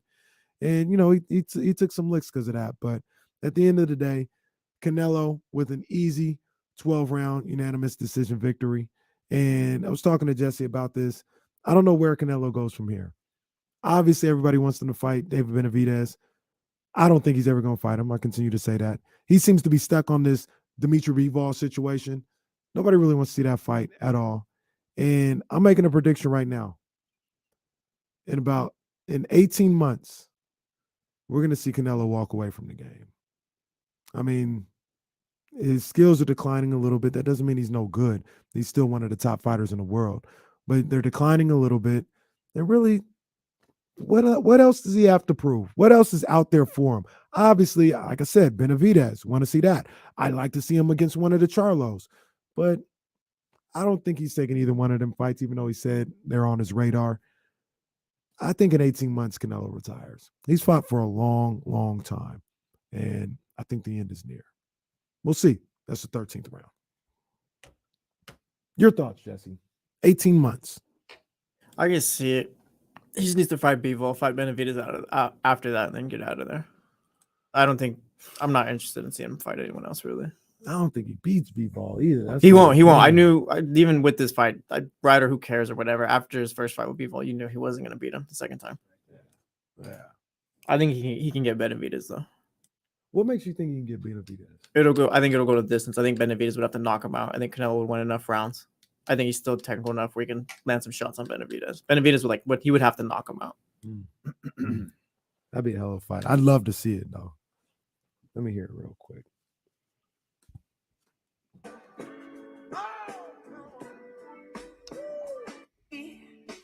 Oh, hell yeah. Hell yeah. I love that. For song. so long. Yeah, I think Canelo can win that fight, Dr. David.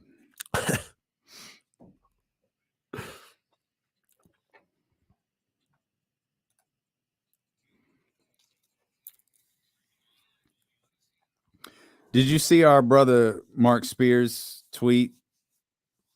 It was one of those mind teaser things that said you can only watch 1 year of black movies. and it listed like all of the movies like in the years from 90 to 99. I gotta go see this. I'll send you the IG post. It was tough. It's gotta be off the top of my head. It's gotta be the 90s. Well, they're all in the 90s. Oh, it's 90 to 99. The years they came out. It's all Oh wow. Like so, I Lord lost have my mercy. favorite movie because House Party came out in 90, and it's only with Mo Better Blues, and that wasn't enough. The killer for me was I had to lose. This one's easy. I had to lose 99 with In Too Deep, The Best Man, The Wood, and a terribly underrated movie, Life. No, Life is phenomenal. And went with 1991. Wow. I mean, sorry. Check that. I went with 1992. See, damn. Juice, Class Act, Mo Money, Boomerang, and Malcolm X. Oh, this is really tough. I That's mean, tough. 91 off the when I first looked, I was like, nobody's beating 91. Then I saw 92. And then 94. How are we gonna just look past 94? Fresh, underrated. Crooklyn. What you hollering about? Jason's lyric, Above the Rim. No, you can't go without Above the Rim. A low down dirty shame. Shame. Damn. Pick a year, coward. Damn. This is tough. All right, I'm gonna go with 91 for right now, but I need to think about this. So you're going House Party 2, Boys in the Hood, The Five Heartbeats, New Jack City, and Strictly Business. Pound for pound. That trio of Boys in the Hood, Tupac. Five Heartbeats, and New Jack City. Does 92 have a trio like that? We got Juice, Boomerang, and Malcolm X. What you talking about? That's right there. I'm not taking down 92. I'm just trying to see, do they We ain't even talked about Demita on Class Act yet. Oh, Mm-hmm. She's the Boys in the Hood too. No. Nikola Jokic has been fined $25,000, but will not be suspended for his Game 5 incident. That's fair. I mean, he did shove a fan. Like that literally did happen. Man, that did happen. So we can't act like that didn't happen. So the fine is perfectly fine. No pun intended. Yeah, it's fine. And nobody clearly. The Suns as well wanted to see Nikola Jokic suspended. No. That's right. That's fine. He was fined $25,000 for scoring 53 and losing. He was a problem. I believe they last said night. that was the fourth most in a loss, in a Jeez. playoff loss. He was a problem last night. He is a bad man. He is nasty. Hey, what you see? We ain't even talked about this game yet. It's our family over at 95.7. Oh, so I was just about to ask you about that. Like, first of all, Saturday. Mm-hmm. That was an ass whooping. That's what it was. That was an ass whooping. And I completely forgot that Saturday was the day. Yeah. Like I got from the was Knicks Heat first? Yeah. I got like an alert. Oh, such and such. I was like, oh crap. All right, I'm on it. I remembered it. I came home. I had to go Forgot. to a meeting in the middle of the day. Came home, fell asleep, and I woke up and I turned the game on. I was like, oh snap, okay. Because I think I was waiting for the game to come on. That's how I fell asleep. And I woke up and it was like second quarter. Warriors are up like 40-31. And they got blasted from that moment. Oh on. man, From that moment on, they got blasted. that second quarter was brutal. 36 to like 18 or something like that. In fact, I give you it was 36 to 18 was the exact and on number. brand Warriors fans complaining about foul calls. Bruh, that's the part that was It's killing like, my me. Gosh. Like, how do y'all not know? I'm calling back to the Kings Warriors series. Didn't the Warriors go to the foul line the least in the entire league? Mm-hmm. Why are y'all so? Why do you think this is a conspiracy? And on top of that, they were one of the most fouling teams in the game. And look at that. Look at that. It's showing in this series. And I'll tell it, boy, not all Warriors fans. Warriors fans, I'm sure, a lovely bunch. But there are some Warriors run Twitter accounts where I'm like, it's embarrassing, bro. Y'all really want to believe this is a conspiracy theory? Kenny told you for 3 weeks, y'all don't watch hoop, you watch Warriors.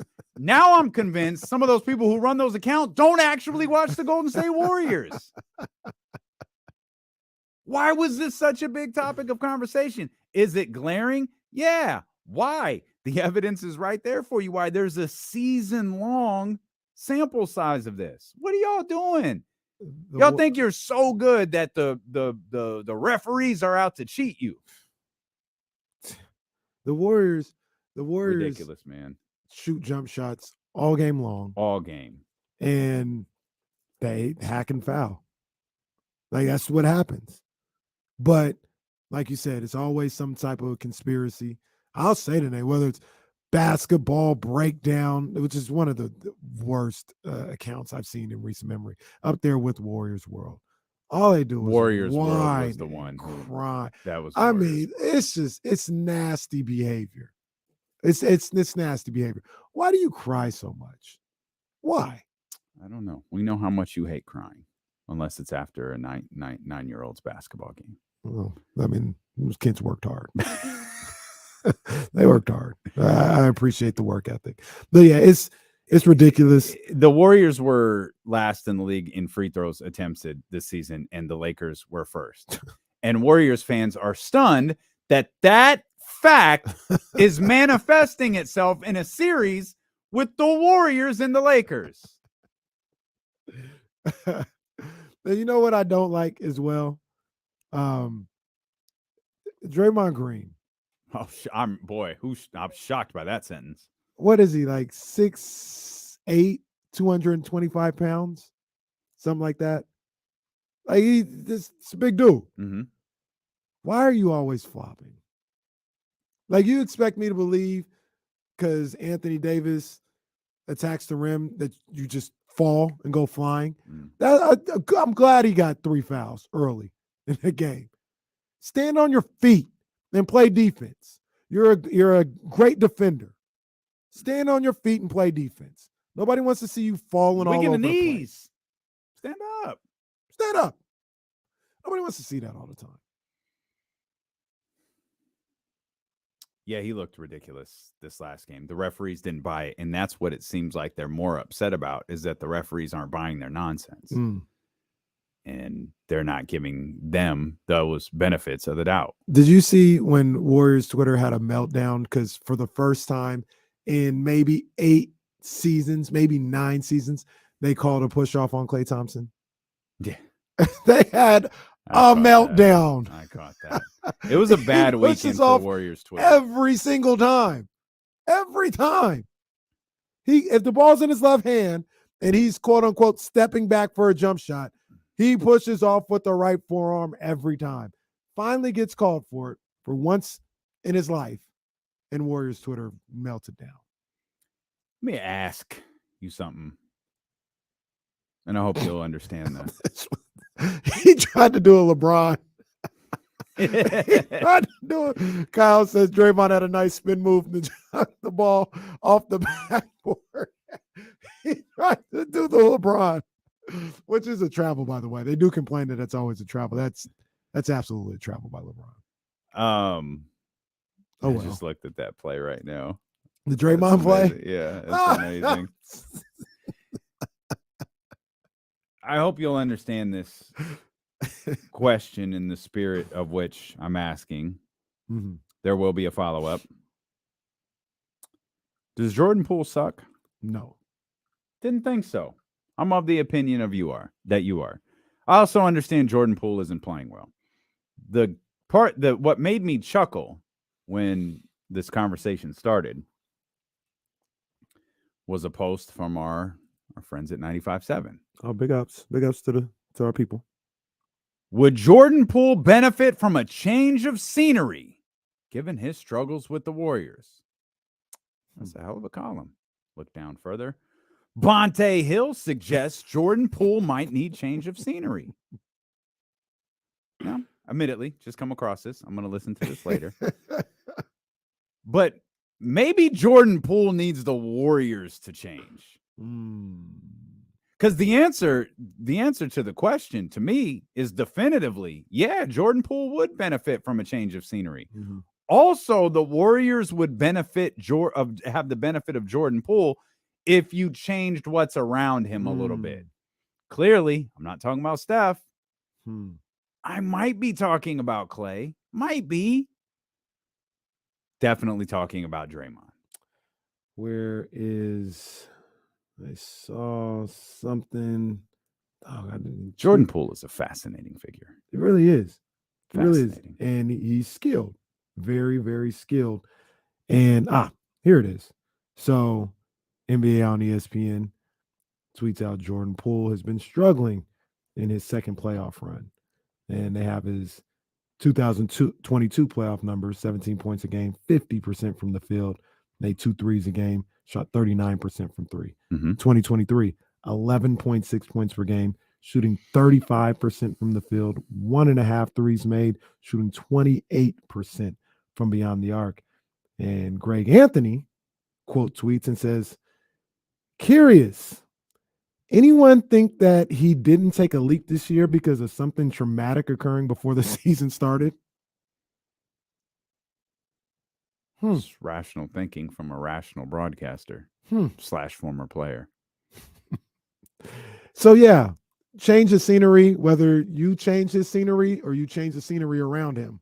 It's fascinating. It can help. It really, like Jordan Poole, was it a stretch to say he was the apple of the Warriors fan base's eye? He was up there. Like again, I'm not Poole talking about party, Steph. Yeah, stuff, I'm just talking about the new hotness. Yeah. Jordan Poole was the guy.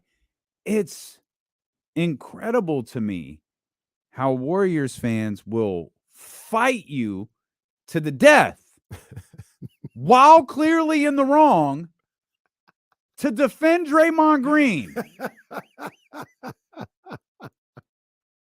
But they're willing to throw Jordan Poole away. That's incredible to me. It's crazy.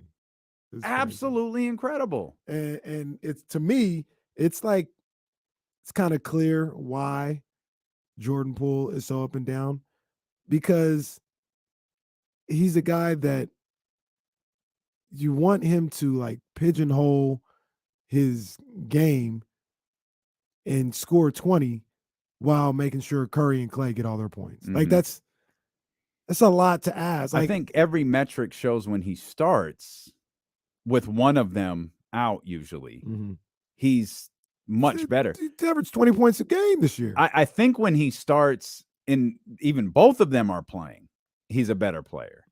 But when one of them is out, he's much better. Right. I'm a big believer in Jordan Poole. A lot of people are down on him. Even Gilbert Arenas was talking about he looks like the worst player on the court and all this other stuff. Like, I don't know what they want from Jordan Poole. Like, let Jordan be Jordan. Let him cook. Let him score. Like, if they used him the way Mike Brown used Malik Monk, just as a BU, I think you'd see a more consistent, better Jordan Poole. But 1 minute they want him to be Steph. 1 minute they want him to be Clay. 1 minute they want him to be damn Chris Paul and run the offense. Like, let that man do what he needs to do. When he's just out there playing, I would tell Jordan Poole, hey, man, be ultra aggressive. Take whatever shot that you feel is comfortable. If it's a bad shot, I'll be like, hey, Jordan, scale it back. That wasn't the best shot. But I would let him be him. But yeah, they're ready to move on from him. That's crazy. Like, I'm just looking at like his numbers for the most part. Just don't miss when he starts. They don't.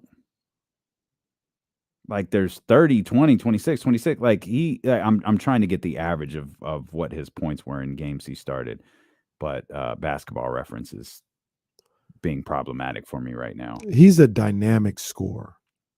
It's just incredible to me that entire fan base is willing to discard him, but y'all will fight like hell for a dude who scored 2 points last night. Or not last night. Is that what he had in game 3? Jesse, go ahead. Jordan Poole this season as a starter averaged 24 points, 4.5 assists, and 3 rebounds. Mm. And his numbers on the that's not far off what his numbers on the season. He averaged 20 for the season. Yeah, I thought that might be a little more dramatic. Sorry. Thanks for your hard work. There was no drama in that at all. I thought there would be. Damn, he really did have 2 points. Yes, he did. He really had 2 points, 4 assists, 2 rebounds. What a horrible game. And I can say that because but the focus is Jordan Poole. Right. What a terrible game. Like a terrible performance by Draymond Green. But once again, this is why I say I can say that, because what's the first thing I said on Friday? Played well. I said he played great. Yeah. He played phenomenal. It was a horrible performance in game 3. But to me, the story of this series and the story of who's going to win each game seems to be pretty clear. And maybe you can finally get to Shaq's point at this point. Yeah. It's Anthony Davis. If Anthony Davis comes to play, the Lakers will win. It's not even they got a good chance to. I believe Anthony Davis is 23 points, 11 rebounds. The Lakers are going to win. If Anthony Davis takes the night off and he's 11 points, 5 rebounds, Lakers don't have a chance. And I think that's what it comes down to in this series. Feels like Anthony Davis and James Harden are way too similar in this playoff run here, and how much they actually are dictating what can happen with their team. And I don't know what goes into that, or what thought process or pregame stuff goes into that. But I think getting back to 2.5 hours later, the line that Shaq said last night is, and I usually take Shaq for entertainment value only. Shaq be spitting though. Well, I thought he was spitting with this one. Maybe spitting. He said being great is uncomfortable. Mm. I thought, man, that's a hell of a line. And I don't even remember the full context it was in. I'm sure it was Harden. There was a discussion about Anthony Davis, and those guys are super hard on Anthony Davis. But can you do this night in and night out? Can you be great night in and night out? Can you attack and be aggressive? Can you in Harden's case, can you veer away from Joel Embiid if you got and make sure that you're established? In Anthony Davis's case, can you go away from LeBron James? Can you be uncomfortable? Greatness, being great, is uncomfortable. And I thought that was a hell of a line, given two of the most fascinating figures this postseason have been Anthony Davis and James Harden. James Harden's the 76ers series with the Celtics is bookend right now with 2 40-point outings from James Harden. Anthony Davis, same situation with the Los Angeles Lakers. His big performances net the Los Angeles Lakers win. And I'm completely in the same line of thinking with you as to what you just said about Anthony Davis. If Anthony Davis is that 25-13 guy, I don't expect them to win another game by 40. But if Anthony Davis is that 25-13 guy, I don't think the Lakers are losing. But the question is he? Is he that through an entire series? The question with Joe, I absolutely believe Boston's better than Philadelphia. Philly is thin. I think they got some good ball players, but I think they're night to night thin. Boston is so much deeper. But if that's what you're getting from Joel and James Harden on a night-to-night basis, I still have Philly as I still have Boston favored to win that series, but it got a lot more difficult. It was like what you were saying earlier. This 2-2 series is a lot closer than I thought a 2-2 series with Philadelphia and Boston would be. And I just thought that was an incredible line by Shaq, especially given what we've seen. There was this playoffs. I was listening to a lot over the weekend and all this Apparently. other stuff. But I think it was because you know I don't want to be stealing people's thought processes. I think it was Big Waz. You know who that is? I don't think so. He's does some Sounds stuff with the inappropriate. Ringer. Okay. Brother. But he's on like all their basketball podcasts. And he talked about how he used to always something about how he used to try to get AD on the show or talk to his associate or something like that. And he talked to somebody with AD and he's like basically like AD's not really into all that stuff. Like, he's not into the interviews, the media, all this other stuff. And what Big Waz took from that was AD is really about my office hours being 9 to 5.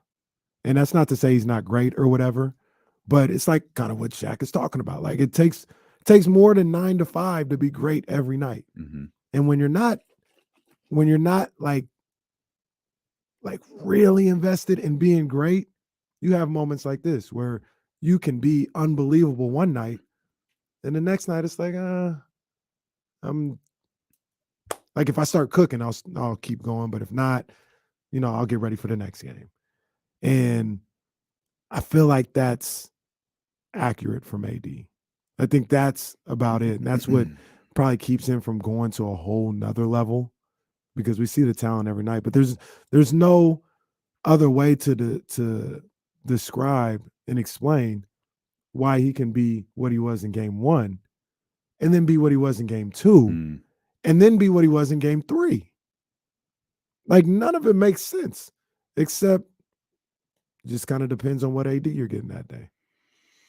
I think there are probably far more people in the league like that than we really want to recognize. Absolutely. We've talked about this before. Like, there are a lot of people who play basketball because they're good at it and they like the lifestyle that it provides for them. And that's it. Yeah.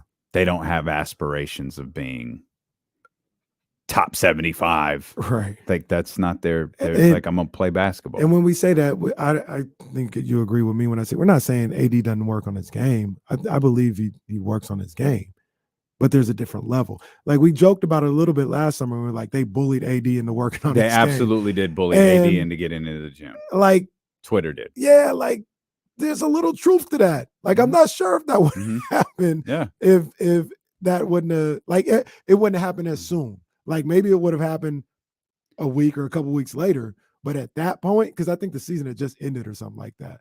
I don't know if he would have got back into the. Well, no, he had, or maybe the finals had just like he had, because not his season. Yeah, the NBA season. Yeah. Yeah, he's like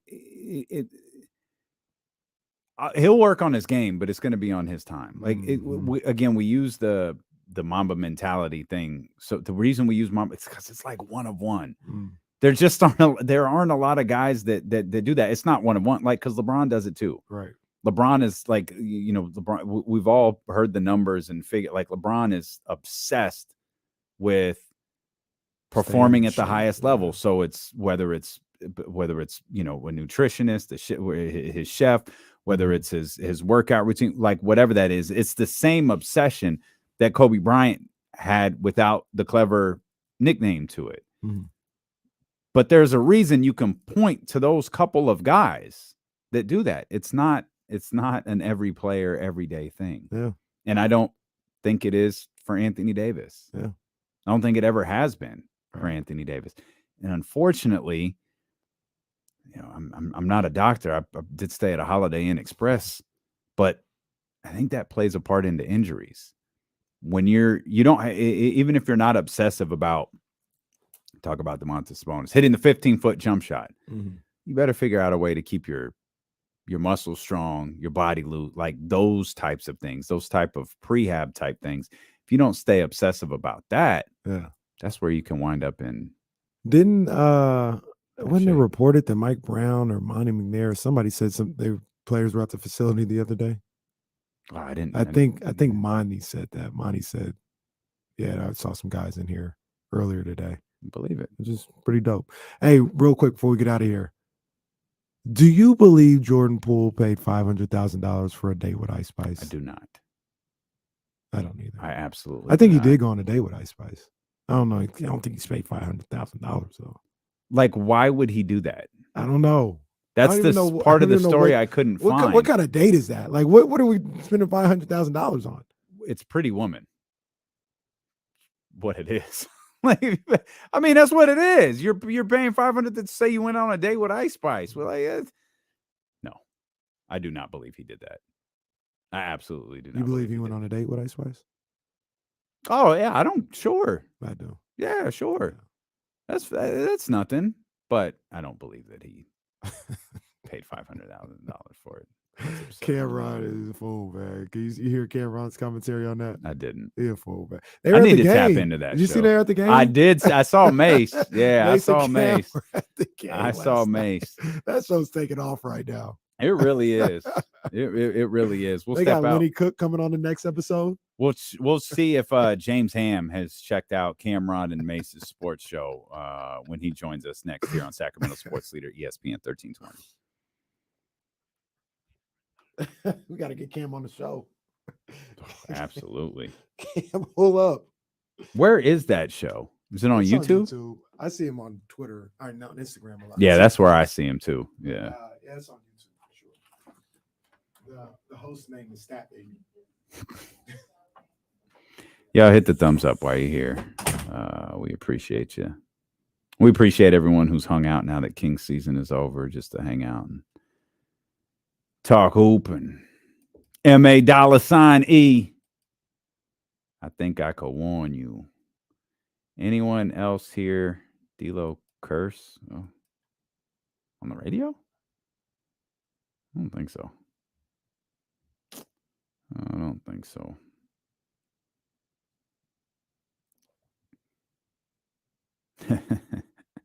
That's probably true too. Oh, nice old record she got though. But you're right. You're right. I doubt that it is. You change your profile pic. Yeah, Steven trying to show off. Look, man, I'm really 6'5". Stephen Brown gonna show up at like Sky River one day and just stand over Kenny like, "Hey, bro, remember all them jokes you was telling?"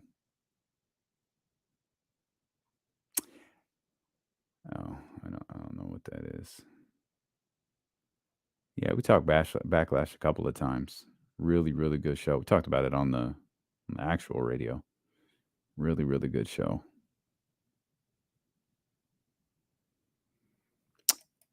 Yeah, I got you. Just because Jamal Murray has shown flashes, but is still a little bit inconsistent.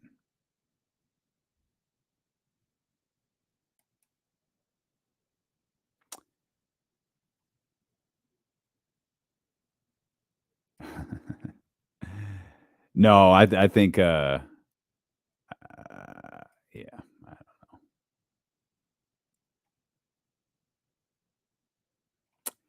I can confirm he is.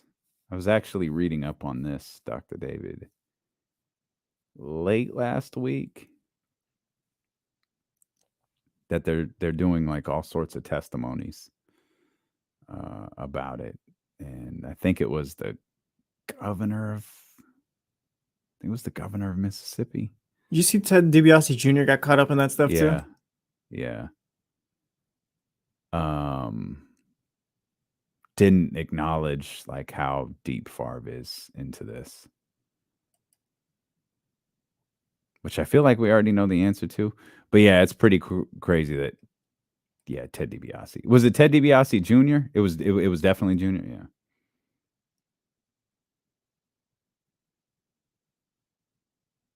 Lock him up. You know what it is. Lock him up.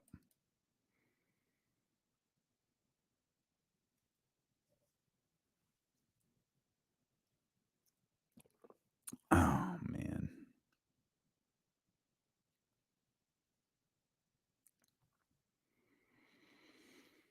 What y'all do this weekend, man? Y'all have a good weekend?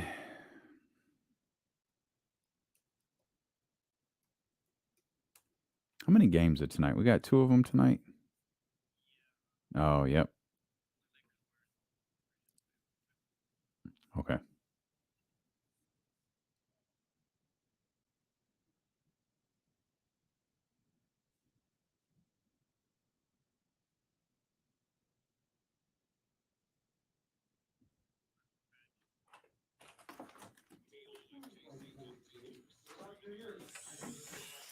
Live on the Odyssey app, live on twitch.tv/ESPN1320, youtube.com/ESPN1320.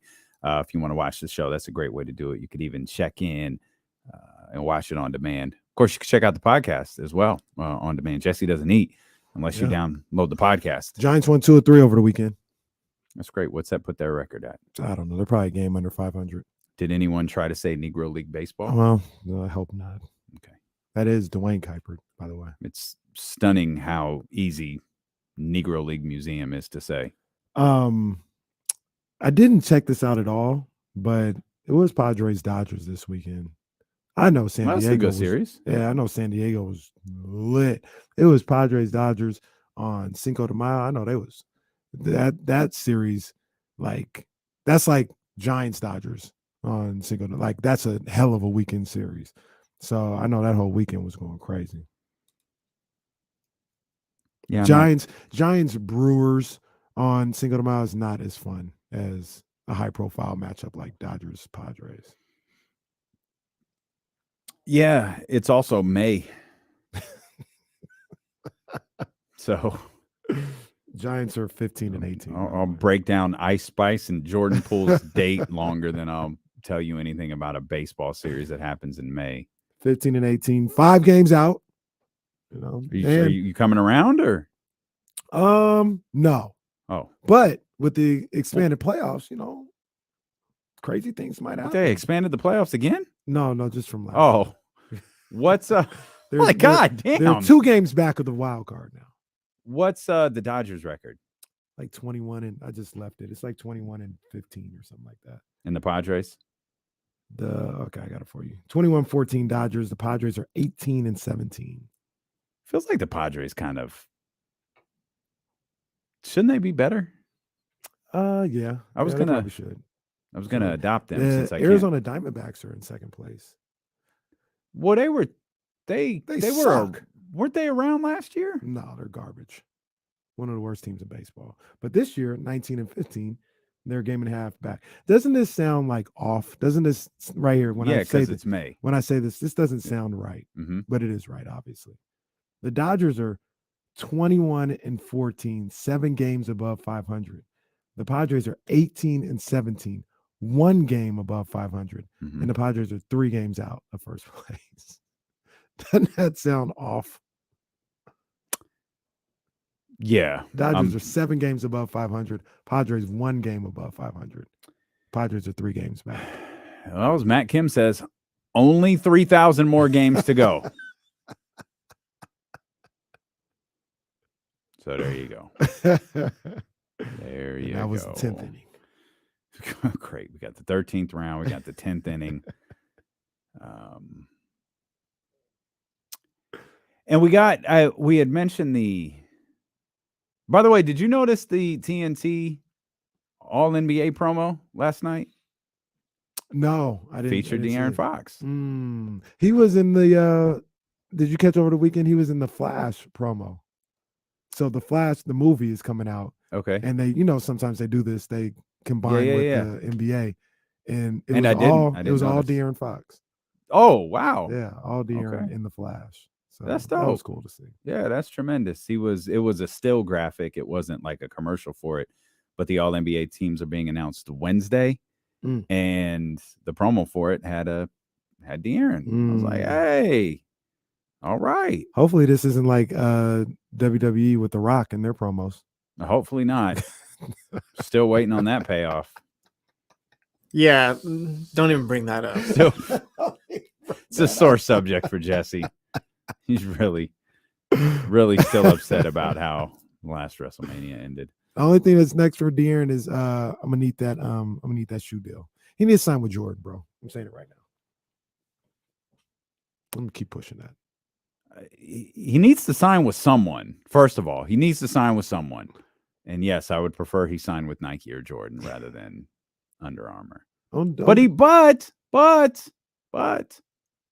rocked Under Armour all year. They've got to be the odds-on favorite. If there are odds in Vegas for who De'Aaron's going to sign a shoe deal with, Under Armour is definitely the favorite. How does he not have one? I don't know. I don't know what happened there. It's a good question. I mean, because he was locked into the Nike family for years. I mean, since high school. Mm-hmm. And I don't know what happened where that went all bad, but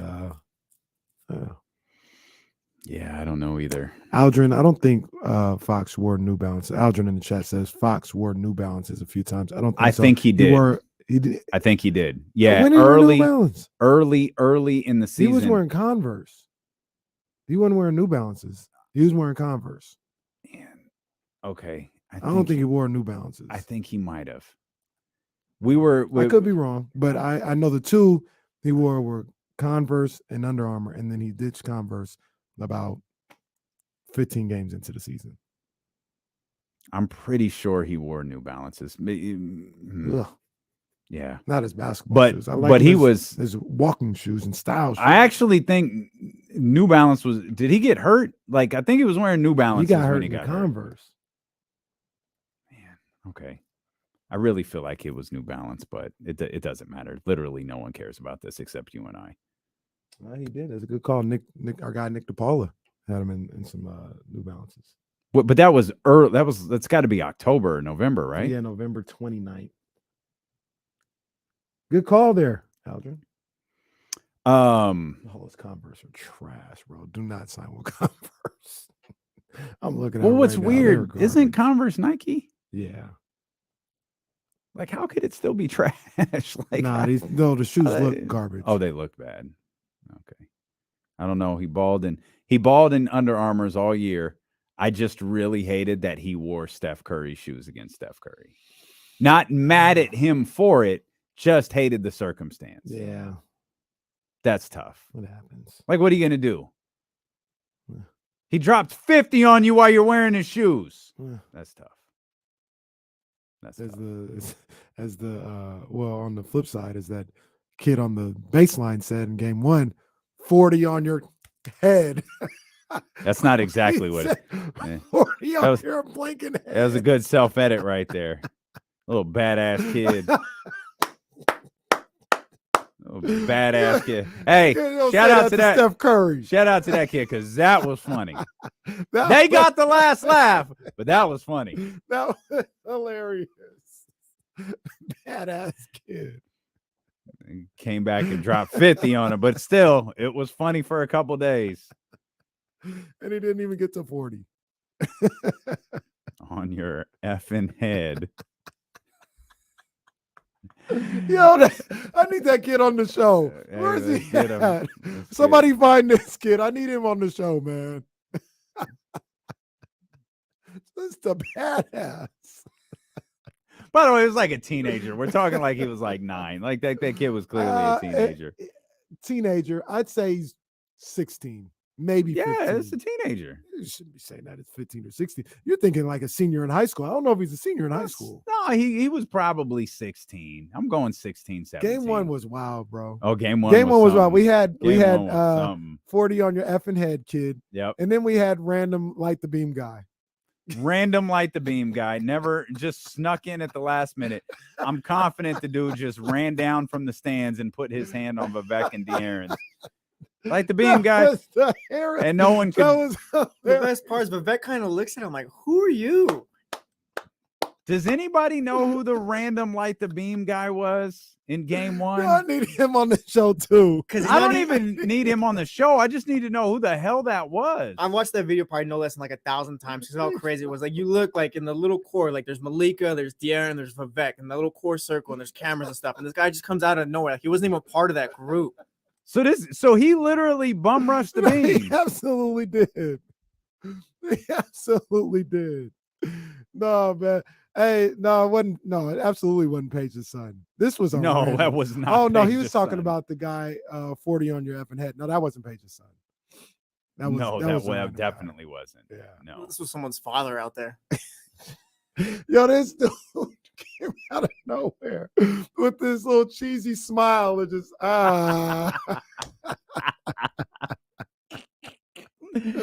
Game 1 was this wild. Would be a bro. 30 for 30 on how the beam was infiltrated.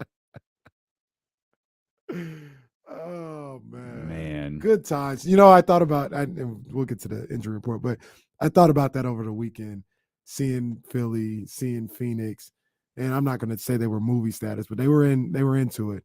And I said, damn, I miss it. I miss the playoffs already. I missed the playoffs already.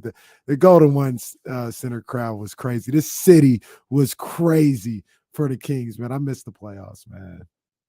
We got to do it again. What's cracking with Dr. Lance injury report brought to you by Dr. Lance and Kazaza Chiropractic. Hit up our man, Dr. Lance, at askdrlance.com or text him 916-707-0456. Not a lot of consequential news yet in today's injury report. Bam Adebayo will be available. Jimmy Butler listed as questionable. I think no surprise in any of that. Emmanuel Quickly, doubtful with the ankle sprain. Oh my gosh, bro! I can't believe they're going to lose this series to the Heat. Okay, that's not what I was hoping you'd say. Hit up Dr. Lance at askdrlance.com or text him at 916-707-0456. Tell him D-Lo and KC sent you. Please do. It's our And guy, Dr. Lance. Please admit that you were wrong about Miami. I can't explain this. I mean, sure, fine. I was wrong. I can't explain it. Well, you ain't got to get mad at me about it. Nobody in their right mind can explain. These guys, they smacked around the Knicks the other day. Smacked around. Wasn't even close. If I was, well, I am a Knicks fan, but like if the Knicks were my first team, I would be furious. But how are you losing to this team? What's so bad about the Heat? Is it because Tyler Hero's out? They're not good as it is, and they're missing their second best player. Maybe the Knicks aren't as good as you think. Are the Knicks missing a star? They have a lot of number 2s on that team. Yeah. Yeah. They need a one. They need a one. I can't believe it. And now Emmanuel Quickly. Now he's out. Yeah. He's not out. Well, he's doubtful. He's doubtful. And game starts at 4. We'll probably find out before we go if he's out. Oh my gosh, we still haven't moved the timing of this injury report, which we probably should. They got to win this one. You're listening to this. That's a hot take right there. Oh, by the way, talking about game 1, E40 did get kicked out in game 1 too. Oh, that was game 1. One yes, was indeed. crazy. Yeah, game 1 was spectacular. You're listening to D-Lo and KC on KIFM West Sacramento 98.5, FM KRXQ HD2 Sacramento, ESPN 1320. Always live on the free Odyssey app, live on Twitch, YouTube, Facebook, Twitter as well. Live with our man James Ham here, our 1320 Kings Insider. James, a lot to talk about here. First, do you know game 1, 3 individuals pressed the beam? Malika Andrews is right there.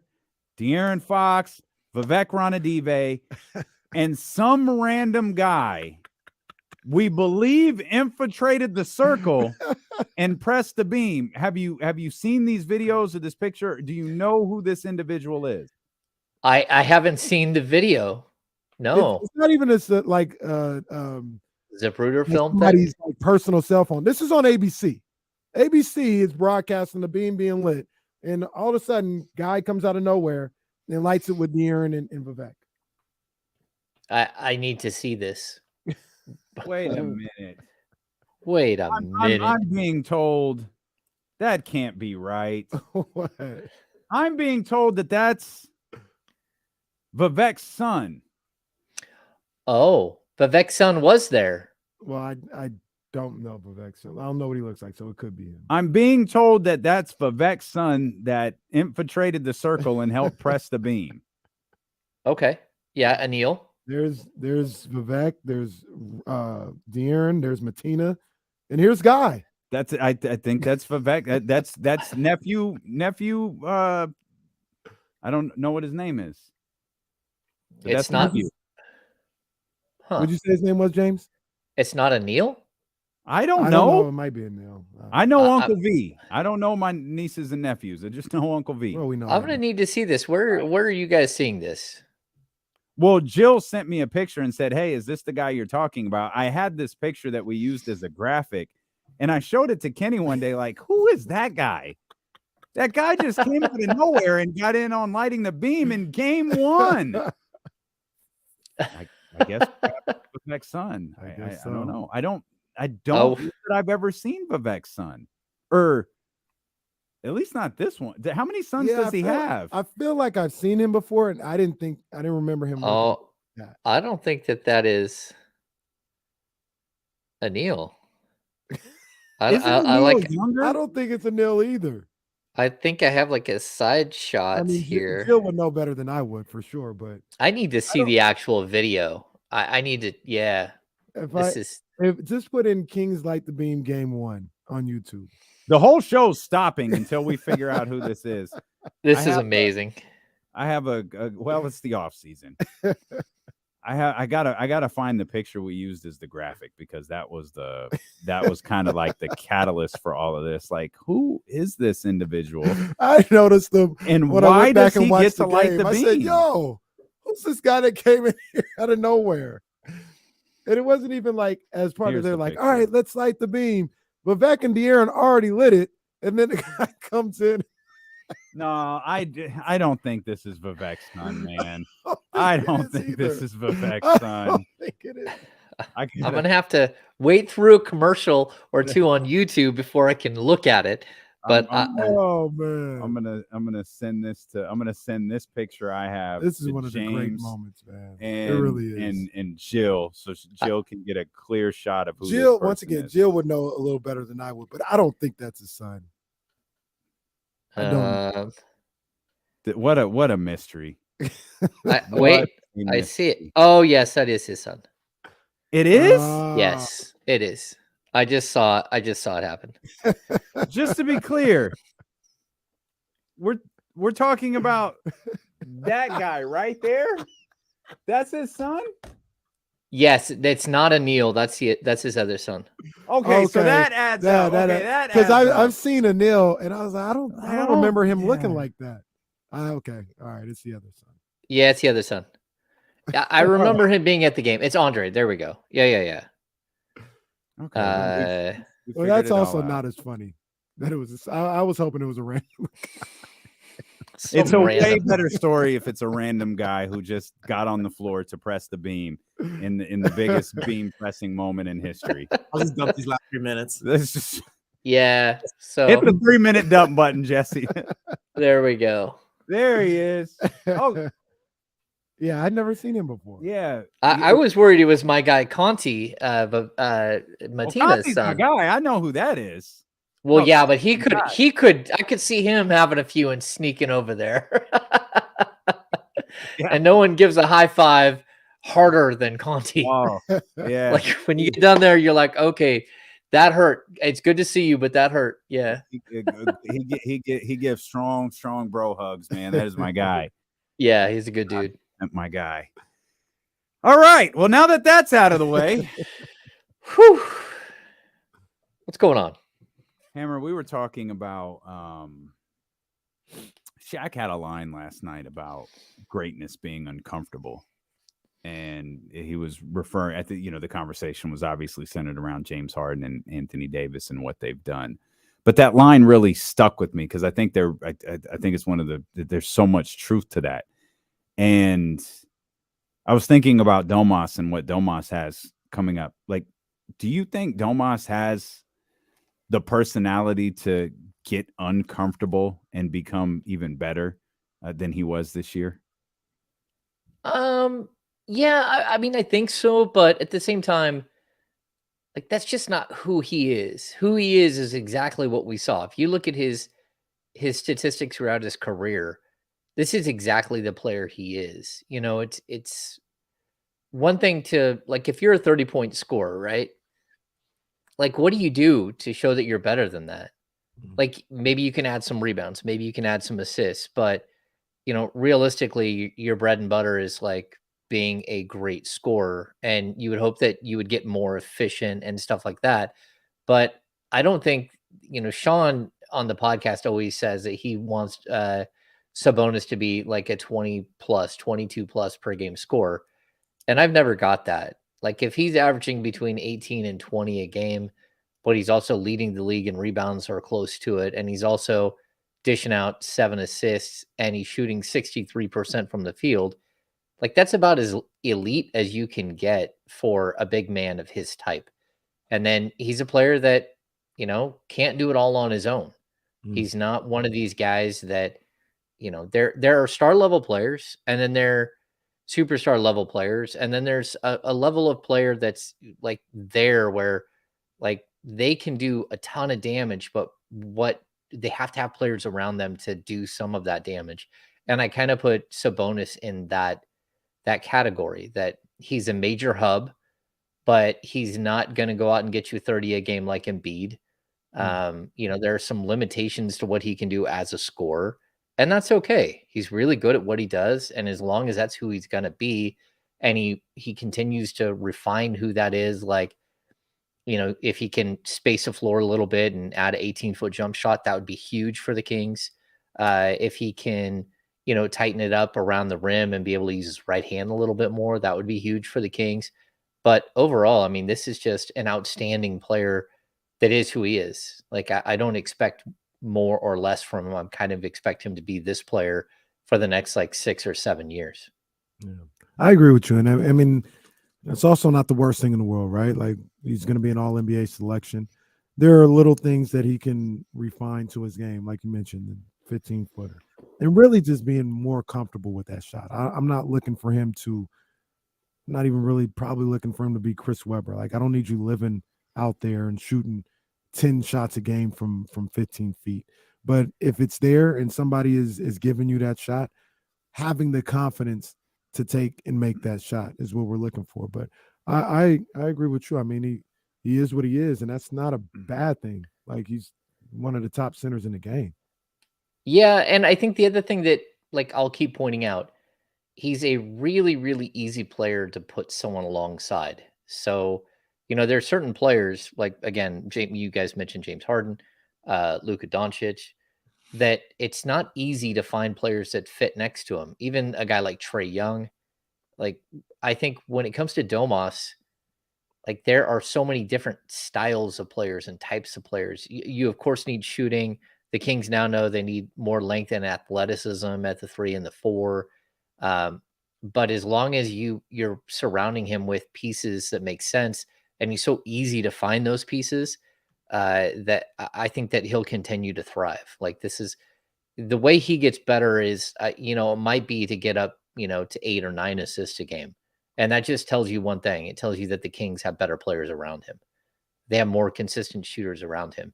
So, like, I expect, like, if Sasha Vezenkov comes over from Greece, I mean, he's a flat out knockdown 3-point shooter, and he doesn't like to dribble, just like catch and shoot. He will help space the floor. If, Harrison Barnes is back, he'll help space the floor. If they don't get Harrison back, but they bring someone else in, it will be that same type of player where you're just looking for more and more spacing and 3-point shooting to go around him. So I want to get back to Sasha in just a second, Hammer. But part of what stuck with me when I was thinking about Shaq's line last night and then thinking about the Kings is because I'm in the agreement of both of you. I kind of feel like this is who Domas is, and he's very, very good in this role. I think De'Aaron is willing to stay with the Shaq line. I think De'Aaron's willing to get uncomfortable. I actually think Malik is too. I think Malik is another guy who's willing to get uncomfortable to grow his game and be even better. And that's what stood out like to me a lot. And that's part of what teams are, right? They're makeups not only of different types of players, but they're makeups of different personalities. And I think Domas got his first taste of being a leader this season. And I don't think there's any question that Domas is a leader, but De'Aaron is a guy who I can see continuing to try to grow off of what he built the prior year.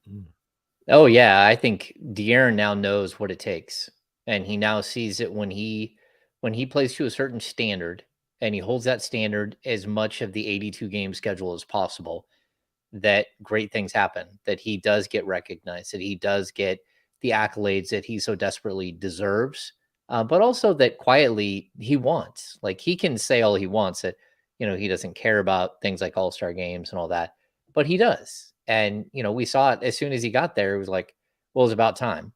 Like, I don't think I should have had to wait until an injury replacement to get in. And I get that mentality from him. And so I would like to think that he's ready, that he's going to come in like a slightly different player, a better player than he was before. And that's kind of the interesting thing about him, is that you see some of these players that are around his age and around his like level of skill, and they've kind of reached who they were going to be already, and they kind of capped themselves out at a certain point. I think he's just now getting a taste for what he can be, and so I'm not going to put a cap on who that is, because I think there's a ton of room for him to grow. Outside of that, I think the other guy that I think will get uncomfortable this next season and just be a much better player is Keegan. And that's the one that you're looking at where like he has to break his comfort zone, and he has to demand that he's an 18-point per game scorer or 17-point per game scorer. That has to be in him to push for that. And that's the one question. Like he really did a lot of handing the ball off this last season, and letting other players like take center stage while he just kind of learned the ropes. And you have to wonder if there is that switch that can be hit. And you hope so, because I think he's the one with the potential to also be one of those players that you're talking about, the guys that elevate to greatness. And like, I get what Shaq's talking about, but I'm probably going to say like Shaq is really talking about being around guys like Kobe. Right. And I think that there's some confusion here. I'm not going to put James Harden or Anthony Davis in the same level as like a Kobe or a LeBron or, KD or Steph Curry. I'm just not. Like they're as far as players, number one, AD's never been able to stay healthy. And number two, Harden, for the most part throughout his career, has been an extremely selfish player, both on and off the court. And like does he put up greatness in numbers? Sure. But I would never have like put him as one of the top 5 players in this generation of players, because I don't think he is. That's debatable. I think Harden, I understand everything you're saying, James, about Harden. I mean, he was pretty dominant in Houston, and they won. Like I don't think he created that style of play that had him isoing and dribbling the ball. He didn't create it. That was what Daryl Morey and those guys created, and he was just the one to execute it. But I mean, there was a probably about a 3-year run there where he could have won the MVP 3 times, and they were a championship contender, and they just so happened to play in the midst of one of the great dynasties we've seen in this league. Yeah, and I'm not saying he's a bad player, and he's probably top 10 in this 15-year span of players, maybe top 15, but I have just a tough time putting him in the top 5. I mean, he's a lot of numbers, like it's not easy, and he doesn't have the titles to put up with, to go alongside it. Well, he don't even really have the playoff success. That's yeah, the that's thing. the Like, in the that's playoffs, another he's killer. just Yeah, non-existent. Yeah. Well, so you said a couple of things though. Getting back to the Kings, that kind of caught my eye. I'll stick with De'Aaron. No, I'll get to the Keegan part in a little bit. I have a sense that De'Aaron Fox, you talk about how he's gonna, take off from this point and look for that greatness. I talked to Damien about it the other day, and I just feel like De'Aaron is gonna look at this situation like, I ain't going back to how things used to be, where nobody knew who I was. We weren't good. I had to, campaign for all. I'm not going back. Like, it's almost like I talked about earlier in the season when I said Kings get 5 games over, they ain't going back. I don't think De'Aaron's going back. Like, he's got a taste of this. He's on not that this is what he does it for, but he's got the notoriety. He's on commercials now and all these. Like, I ain't going back to obscurity. I think he's going. That alone, along with winning and being part of a winning team and being a leader, all those things combined are going to motivate him to continue to stay at this level and maybe reach another level. Yeah, you would hope so. You'd hope that this was like the catalyst for him to become a great player. And I think he's been a really good player for a couple of seasons, but there's a big difference between a really good player on a non-playoff team and a great player. And he needs to find what it is that will push his team over the top, and not for 48 wins, but we're talking 55 wins. And we're talking not just for a 7-game series. He's got to figure out how to push his team into the second round, push his team into the third round. That's where you go from being like a star level player to a superstar. And I'm not sure that like there's potential for for Fox to reach superstar potential level, but I don't know still. Like I think he's an all-star, he's a star level player, but there's another level that I don't know that he can get to.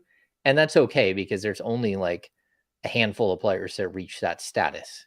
And you don't know if he can be one of those. I do know that like he finished 11th in MVP balloting, which tells me there's a very good chance that he's like third team all NBA. And going from where he was last year or the year before to an all-star and a leader of a playoff team and an all NBA selection, that means you're one of the top 15 players in the league.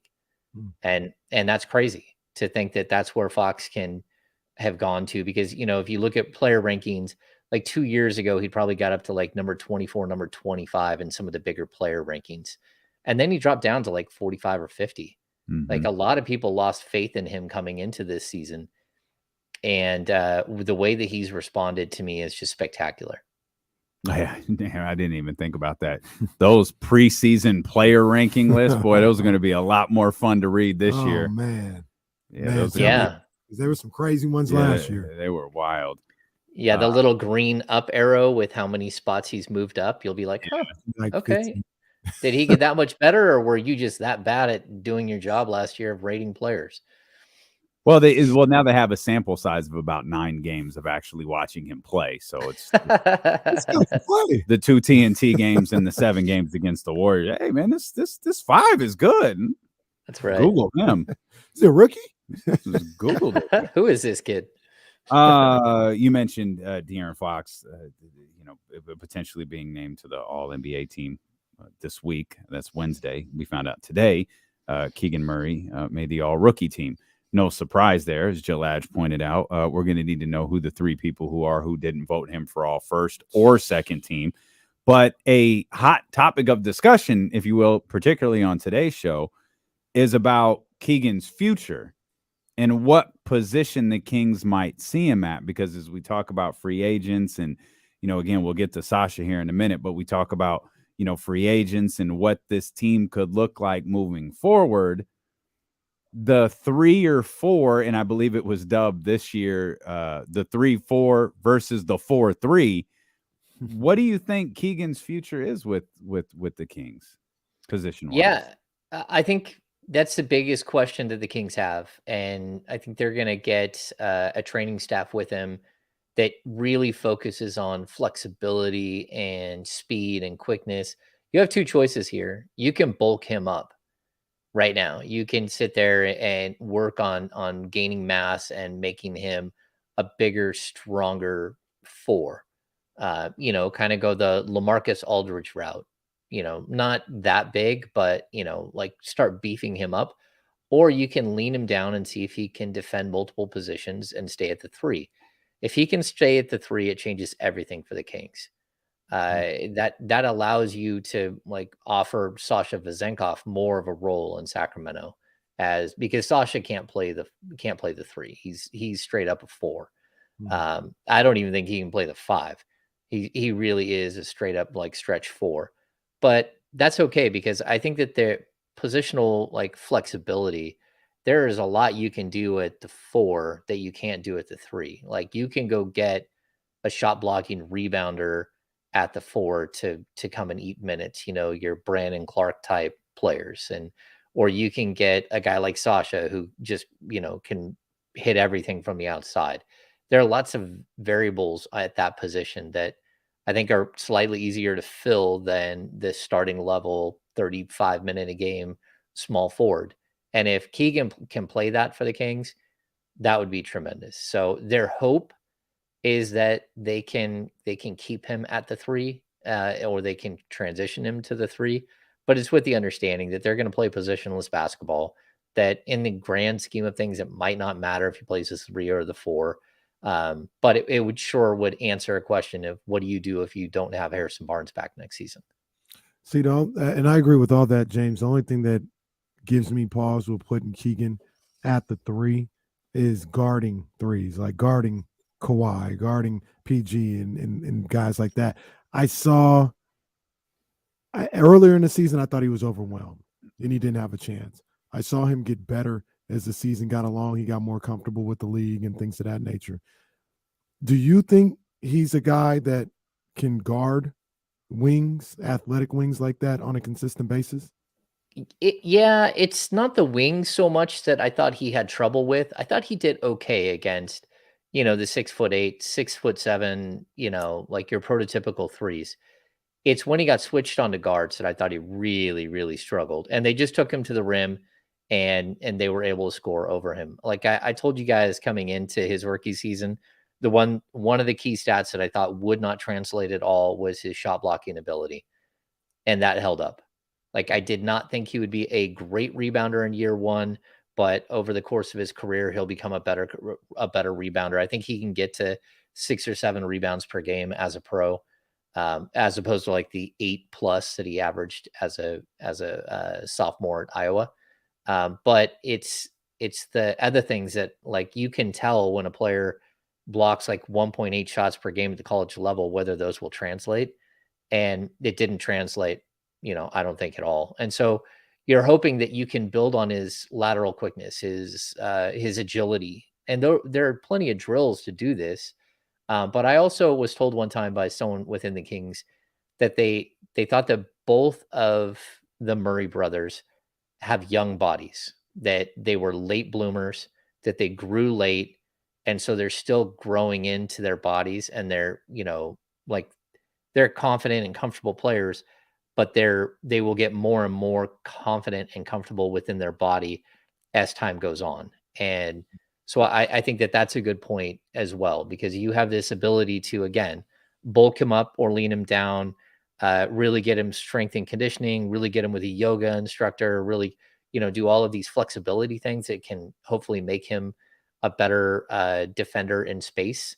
And it's some of the same stuff that they've done with Neemias Queta. Just, you're looking at a giant versus a 6'8" guy that you really had a lot of work to do with core strength and all that stuff. I want to talk about Sasha, but I feel like that's going to be I feel like everyone is talking about Sasha, and it's confusing me a little bit. It's confusing me a lot, James. So we're going to talk about Sasha. We'll talk more Kings basketball. We'll talk playoff basketball in general. And we'll do that with our 1320 Kings insider and creator of the Kings Beat, James Ham, when we return here on Sacramento Sports Leader, ESPN 1320. Jesse, you know who's in this game playing for, I'm not even going to try to say the name, but against Sasha's team is your boy Carson Edwards. Oh, Carson Edwards. Yeah. Well, how you say it? Fenerbahce. Okay. Now Yeah. I know. Fenerbahce, that's where I like Rossi and all Carson them Edwards, played. man. He was a summer league where- legend. He was. Bogdan went. That's where Bielitsa went. Bielitsa's not in that game, right? Maybe. I don't know. He's not on the court right now. Yeah. Carson Edwards got quads for days. Yeah, he's built.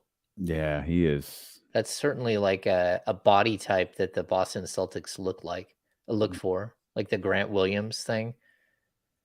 Yeah. Like I just didn't know how to use his size.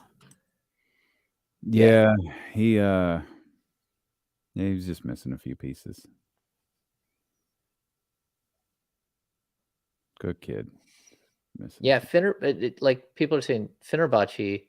No, that's not how you pronounce Fenerbahce. Okay, well, that's how I've think heard it it is.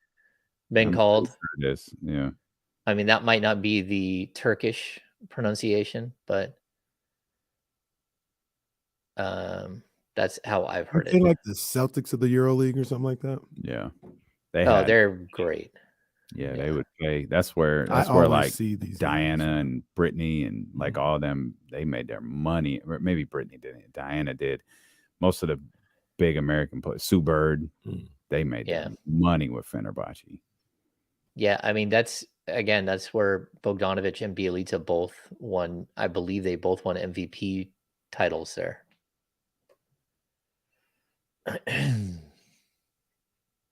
Yeah. So Bob Huggins wilding out, huh? Oh, Bob. Hey, Damon, you're going to watch the 3-hour schedule release show on NFL Network? Yeah. Yeah, I'm going to do that. 3 hours. Wow. For a schedule that will be mostly leaked out before the show starts. The schedule, we all know who's playing who. Mm-hmm. He used a homophobic slur twice. Wow. Jeez. Who did? Bob Huggins. He might be out the paint now. Uh-oh. How old is Bob Huggins? Oh. Huggins twice used a homo when referencing Xavier fans, describing them as wow.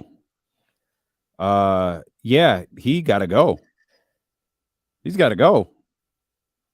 But West Virginia, so that's a good question. Have the A's announced what they're gonna do? I was gonna say, ask him his thoughts on the Negro League Museum. Yeah. No, I think they suspended him. I think that's they suspended him pending review. Yeah. Yeah, I'm not sure. The review needs to be everybody involved with the broadcast is fired. Yeah. It wasn't even if you're firing him, that's what you have to do. Well, yeah, because I'm surprised. Why did you not dump that? Well, from what we hear, it wasn't even live. What? It wasn't even live. It wasn't on the can and ran it. They what? They had it taped and they ran it. Oh no, because that was pregame. Mm-hmm. Oh no, that's not good. Yeah. Oh, that's on NBC. If you're involved with the broadcast. Yeah, that's on NBC Sports Bay Area, California, Bay Area, same thing. Oh. Keegan. 10th Kings rookie to 10th Kings player to receive the honor in franchise history. Franchise, not NBA. Can you name the other 9? I can, given that I'm staring directly at them. But hold that thought, Hammer, because I'd rather you do that on the air. I was thinking about asking that on the air, but don't look, James. Kenny gets all antsy and I won't look. I won't look either. I think I'm gonna try and make it to him. This is gonna be fun. It's gonna be fun. All the way from 85, right? Or is it previous? Okay. No. Okay. It's just from 85 to present? Just Sacramento. Just Sacramento, yeah. And we're talking first team? That's a good question. Because it doesn't, let me see if it has specifies. To be any team. I don't think first teamers. Yeah.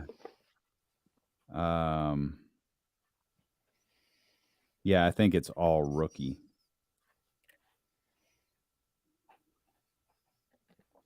First team. Murray is the 10th rookie in franchise history to be named to the squad and the first since. It might be first team. Here we go. We're coming back.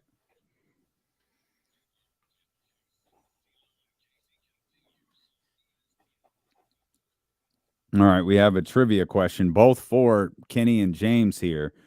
As the Kings just sent out the release that says Keegan Murray has been named to the 2022-2023 All-NBA Rookie First Team. It notes he's the 10th Kings player to receive the honor in franchise history. Can you name the other 9? Okay. I think I can do this. It's a collaborative effort here between KC and Hammer. Let's see. Me and James will just go 1 for 1. All right. Okay. I'm going to say De'Aaron. Okay. That is incorrect. Oh, he didn't make any team. Nope. Okay. What about Brian Grant? Oh, Brian he Grant made made it in 1994, 1995. Tyrese. Check. Tyrese made it in 2020, 2021. Lionel Simmons. Lionel Simmons made it in 1990, 1991. DeMarcus Cousins, 2010, 2011. Tyreek Evans. Tyreek Evans, 2009, Now 2010. now it's about to get crazy. Yeah. Well, Let's see. So, well, okay. I got a couple here. So we're at 5. I got us at 5. Need 4 more. Ty Sedney didn't make it, did he? Ty Sedney did not. No. Hammer. Ricky Berry. Ricky Berry did not make it. Bobby Hurley. Bobby Hurley did not make it. Jason Williams. Jason Williams, 1998, 1999. 3 left. Isaiah Thomas. Boy, nope. No Walt Williams? No Isaiah Thomas? No. What? You gotta go a little further back for one of them. Kenny Smith? Kenny Smith, 1987, 1988. Okay. We're at 7, right? The last 2 are just flat out funny. Oh no. Willie Cauley-Stein? Nope. Hedo? Nope. Peja? No. Oh. 2 left. It's not Kevin Martin. Oh my gosh. This is so fun. I Normally I'd say, guys, this isn't good radio. Let's just move on. But you have no idea how good this is.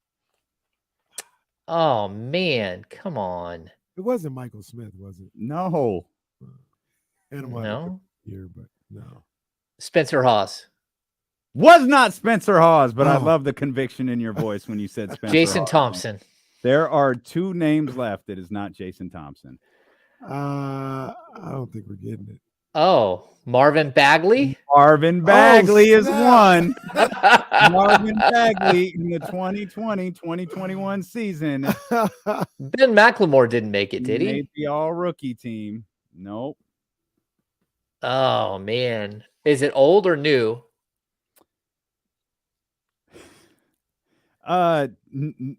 New? Jeez. I guess. A new-ish. Okay. I'm trying to think of draft picks right now. I can't even think of all their draft picks. Well, it's not Jimmer. It's not Thomas Robinson. It's not Stauskas. I don't is think it? you guys are going to get this one. It's not Stauskas. Huh? It's not Stauskas. The circumstances behind this one are a little bit different. Okay. But everyone's going to laugh once someone says it. Oh, wild. It's Shavano. Oh, buddy. Buddy Hield, 2016, 2000. So you guys said Michael Smith, the animal. You literally got all the other ones, but when it came to naming Marvin Bagley and Buddy Hield, you guys have blocked them out of your memory. Yeah. Ouch. It's crazy because Marvin had a really good rookie. He had a really good rookie. He had people hyped. And Buddy, I forgot because he wasn't drafted by the Kings. That's right. That was a tricky one. Traded his rookie year. Amazing. So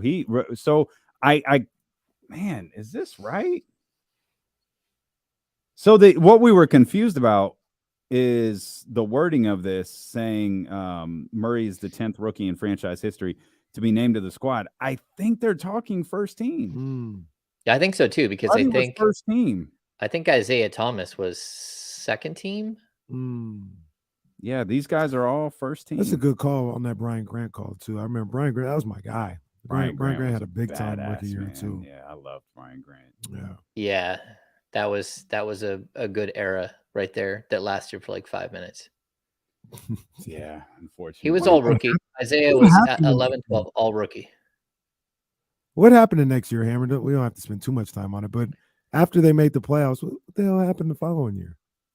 Brian Grant, who said he would play for a Dr. Pepper and a bag of chips, decided to take huge money from He left after the second year. I thought he played one more year. The Miami Heat. No, it went to Portland, didn't he? Either that or Portland. I can't remember. Well, he ended up in Portland, but I think he was with the Heat first. Maybe so. Yeah. Yeah, I think he left and went to the Heat and signed a big money contract, like a $749 or something. I can't remember.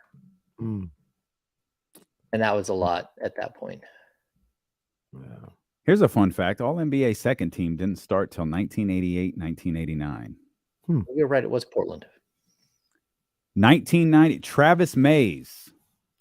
All NBA second team. Travis Mays. Isn't he a safety from USC that played for the 49ers? Walt Williams. That was Taylor Mays. Sorry. All rookie second team. Walt. The Wizard.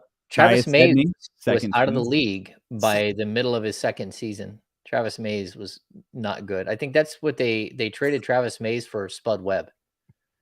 Oh, They got Spud Webb? Yeah, that's when they got Spud. He was one of the first rounders. He had a big had a really nice rookie year. Hito was all second team. Yep. Isaiah was all second team. Yeah, Travis Mays was part of the Lionel Simmons. It was Lionel Simmons, Travis Mays at like 14, Dwayne Coswell at 19, Anthony Bonner at 21 or 22. That's it. I wonder if we get credit for Billy Owens. Didn't he make a? I'm sure he made a. We're getting credit for Buddy Hill. We didn't even draft him. Bogdan made all second team. Now we have named every single all NBA rookie. Damn, where did you find that? Wow. Wikipedia. Oh. Wikipedia. Well, you know, and it was taking me so slow because my process was looking at every rookie year, each year, looking at each team each year. Well, hopefully they get another one. What, at 24? Well, no. Wouldn't Sasha be a rookie? Well, that's what I don't know. Yeah. Would Sasha be a rookie? Yeah, no, he would. I mean, you talked about Bogdan. You said Bogdan got in. They get Sasha and to 24. Yeah, that's true. Yeah. Well, let's talk about Sasha because everybody else is. Your partner Sean Cunningham seems to be pretty confident that he's coming over. He's coming to Sacramento.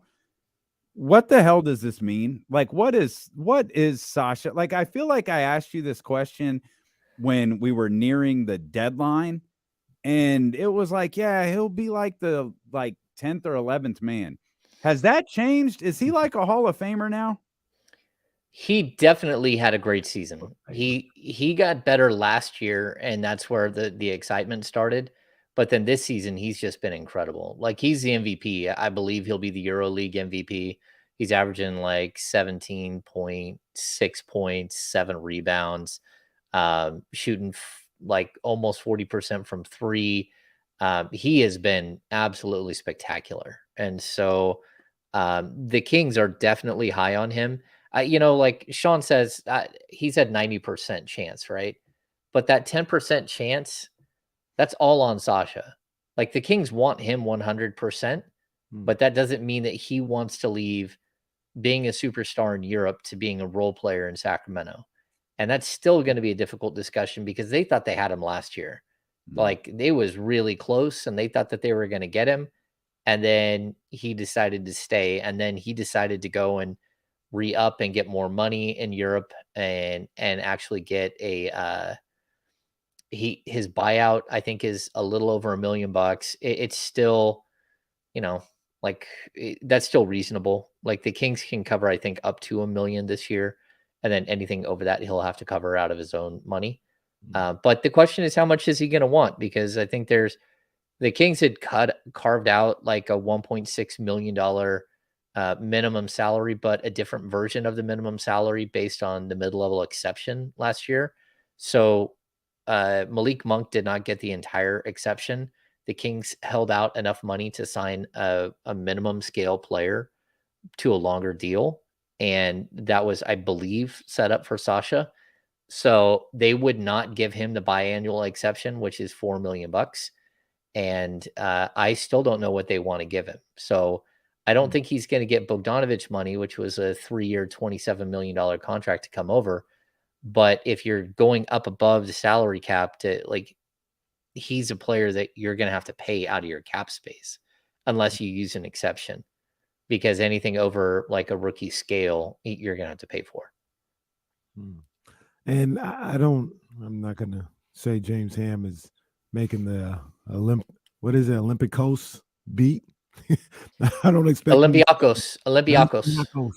Olympiacos beat. I'm not saying that's what he's created here, but do you know if this is one of those deals where, he wants to win a championship over there, and should Kings fans and the Kings brass be looking at rooting for him to win it this year so he can feel like he accomplished what he set out to do out there and is ready to make his next chapter, so to speak, in the NBA?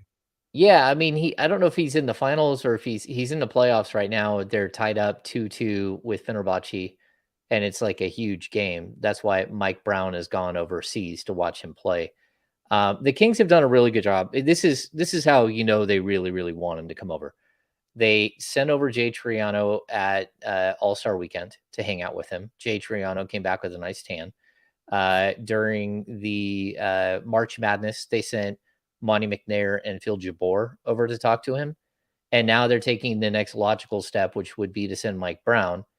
And which, again, remember last season, like Mike Brown left and went and hung out with Domas in Germany and a couple other spots. So this isn't something that the Kings haven't done in the past. But they've sent Mike Brown over there. And this is purely to have conversations about like what his role might be and, where they see him at the next level and that type of conversation. Because this is a guy who's going to have to integrate you into a system. I like him. I think he's a really interesting player. Maybe a little bit like Maxi Kleber. Like I've compared him to Bojan Bogdanovic, but he doesn't take people off the dribble all that much. He's an excellent shooter. He can shoot it from all over the place, and he has a super quick release. He will be able to shoot threes at the next level. It's just, is he versatile enough as a defender? He's a good rebounder in Europe, but I don't know how much of that's going to work out at the NBA level. I would be surprised if, he's playing 30 minutes a night, which I'm not saying he would. I'd be surprised if he was more than like 5.5 rebounds a game. But he does have skill. He's a smart player, another super high basketball IQ player that the Kings seem to, have trended towards over the last couple of years. And the Kings are doing the full court press on him. They want him here. And you have him definitively as a 4. Yeah, I mean, I've watched enough footage of him. I don't think there's any way he could defend NBA threes, even in the least bit. I don't like lateral quickness wise. He's physical, but like he's not one of those guys that can range back and forth and defend 2 positions, at least in my opinion. The Kings might have some other idea of him, but I certainly think that this ties into the general conversation about whether Keegan Murray can play the 3. If Keegan Murray can play the 3 and Sasha can play the 4, now you go get yourself a rebounding shot blocker version to back him up at the 4 or to play in front of him at the 4. And then you also go out and shop for like a super athletic long wing to go to play behind Keegan at the 3. That's how I think you get this team sort of built. So sorry, No, Casey. yeah. Does it work? Like, does Harrison, Sasha, and Trey work, or is somebody out of that lineup or out of that? Yes, that would be my concern, is that I don't think a 4-man with if those are your 4 forwards, if you're coming back with Harrison, Keegan, Sasha, and Trey, that's just not athletic enough. It's not long enough. It's not, you need someone else.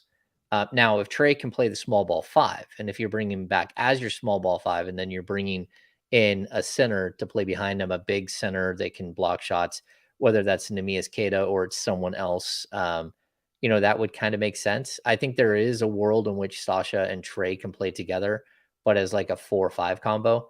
And then you'd have to have something really athletic at the 3 and something really athletic at other positions as well.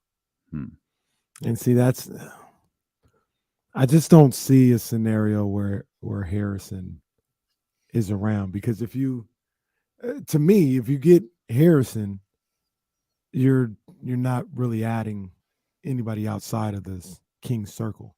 You're just probably not going to have the money. And the only way to get different and maybe better is to move on from Harrison. And like I said, if you bring in, I'll just throw a name. I don't know how realistic it is. I'm just saying, you throw Cam Johnson in there, or if you think Keegan can play the 3, you throw Naz Reid in there, and now he's your starting 4, and you've got Lyles and Sasha coming off the bench with Reid and Keegan starting at the 3 and 4. But I don't see how you add somebody in free agency and keep Harrison Barnes. No, I think you're right there. I mean, you can, again, Naz Reid is going to be, I think he'll get a full mid-level exception from somebody or close to it. Like I assume he's going to get around the $10 million mark. I don't think he's going to blow that up. Like I think a lot of people are thinking really, really highly of him and his contract. I said 13. I said 13, maybe. That's a little too high. Well, you have to remember the mid-level, I think, is going to be at around 12.2. So if you're a team that wants him, you're going to have to like go above the mid-level a couple of million, because if not, he's choosing between where he wants to go. Like if you're comparing one team at 12 million and one at 14, that really isn't that much difference when you factor in like state tax and all that stuff. And then if there's one team that he really loves and wants to play for, he might lean a different direction just based on that. So it's possible that he gets higher than that. But like, as far as like what you don't want to do if you're the Sacramento Kings, you don't want death by mid-level exception. You don't want to just keep using your mid-level every year. And so what that means is year 3 of like doing this mid-level exception thing, you end up with, $36 million in contract for 3 guys, or you could have a $36 million really a star level player. And so you can't just keep adding players thinking that, oh, we're one player away. This team isn't, in my opinion, they're not one piece away. They're probably 2 really good pieces. And one of those pieces could be like the growth of Keegan Murray becoming like jumping his stats by, 50%, which is him going from 12 points to 18 points. But it could also be, they're going to have another really good player. It's why I always bring up like OG Anunoby. Like that's a player that takes you from a really nice, 3, 4, 5, 6 team to a potential contender. In my opinion.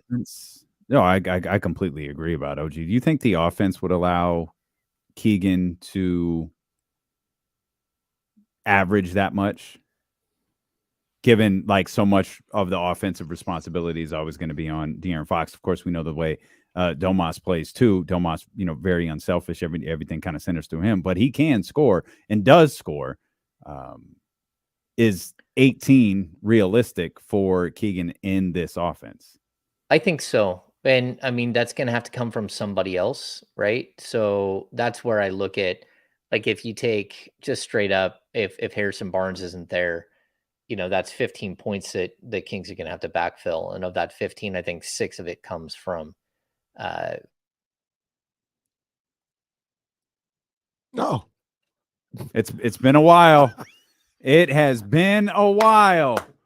But with 5 minutes remaining in the program, we have our first official James Ham freeze in a very long time. Oh, man. Ham is frozen solid. Oh, he was getting ready to make the grandest moment of all time. And he is just stuck. Oh, man. Who had 350 on the poll? Just frozen.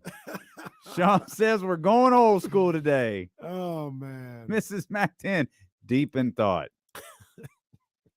There it is.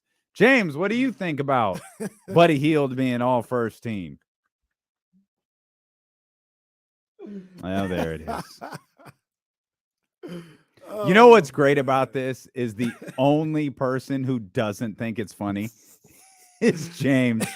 Hamby crosses 2 sticks. James is cussing out anyone within earsight of Amsterdam right now. Oh, man. Well, James, I was about to say, I guess we'll never know, but he's back. Can't hold Ham down. James, you were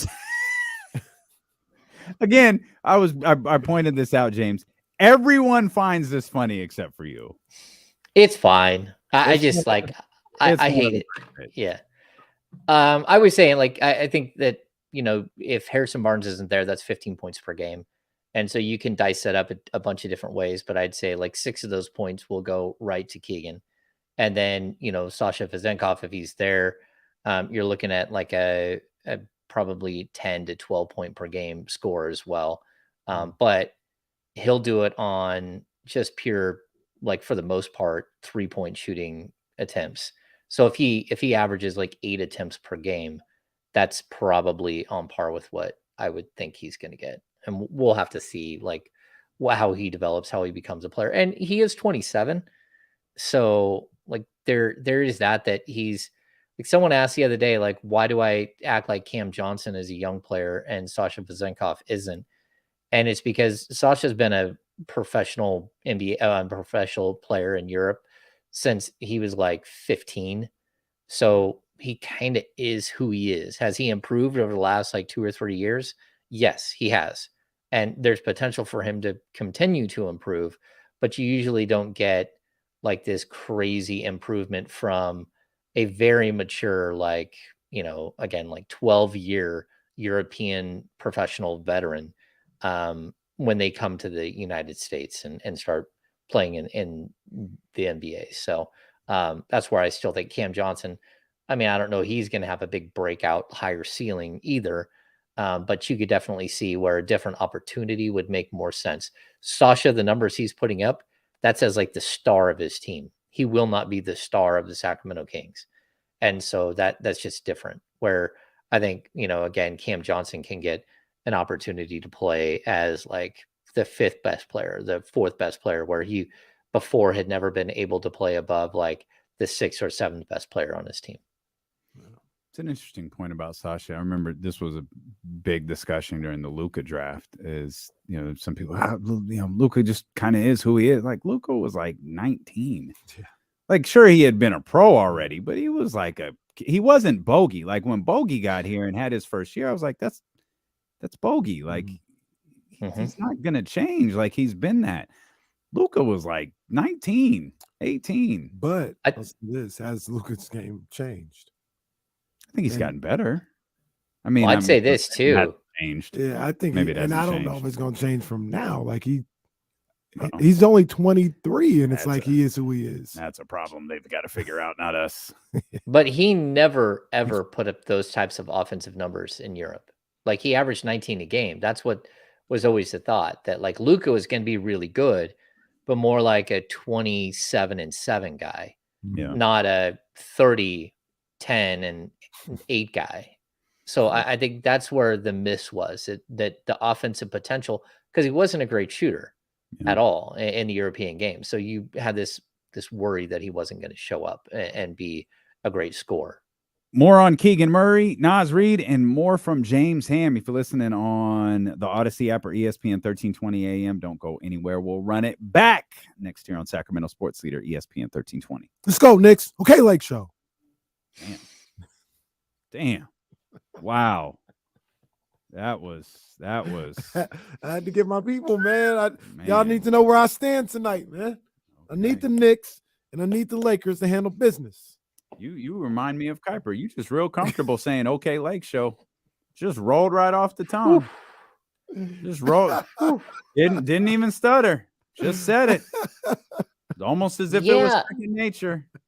Yeah, I know. Like Jeff Pearlman put that video out and said, is it possible that he doesn't actually say it? If you listen to it a couple of times, that it just is like an inflection thing, or he gets slightly hung up on the wrong vowel. And I don't know. Like I don't know Kuiper at all. I've met him, but outside of that, like that's not something. He wasn't taking a stand there.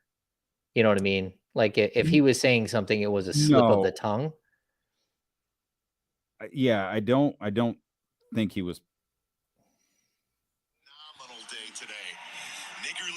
Come on, man. What are we doing? Yeah. Like, come on. I know what he's not saying. He's not saying Negro. I know that. He's not saying Negro League Museum. You know what it sounds like? It sounds. This is what. Once again, I don't know these things. Sometimes you just go with what makes sense. It sounds like that's what he's called it before. Oh, I don't know. like if you watch the clip, like there's a joy in his voice about like the day. Like they went out and had a great day. He had been invited to the museum by the head of the museum, and he was trying to say just how great of a day they had. Like I don't think that there was any intent there. I know. I'm telling you, those are two different words. Those are two different. You say those two different ways, and I know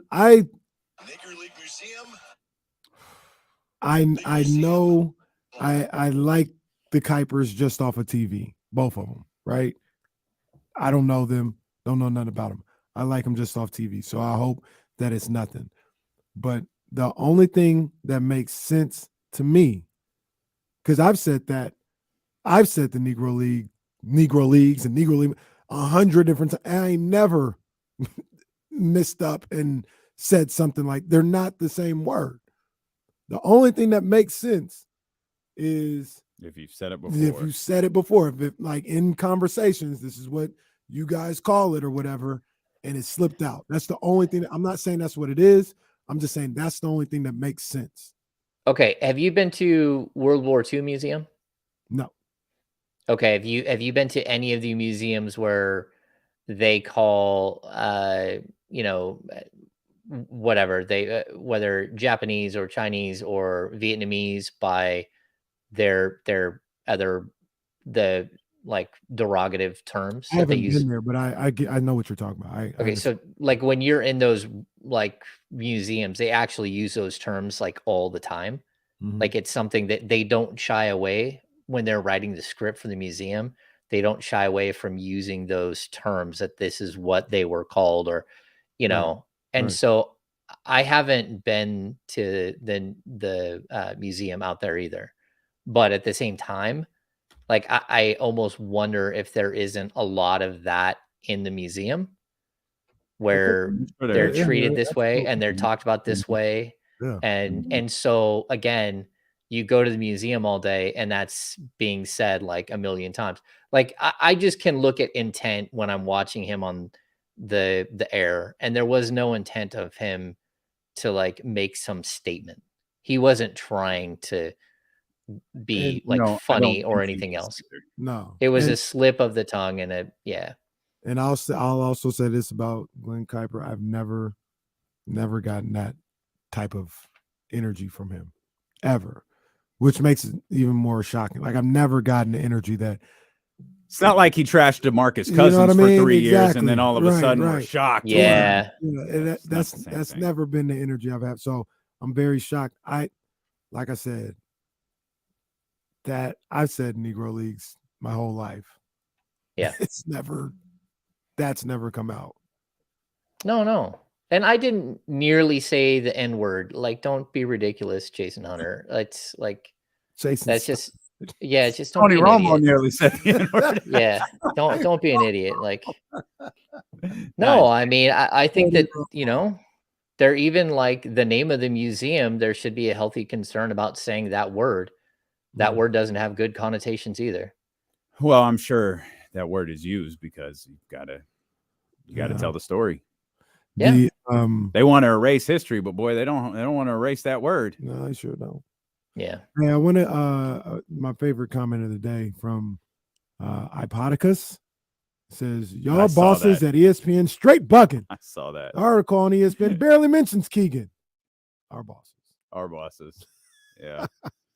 Yeah. I thought we've made the licensing thing clear. If we haven't gotten it driven home at this point, we'll just tell you this. Mickey Mouse does not sign our checks. They do not. Did James freeze again? James froze again! Oh, what a moment!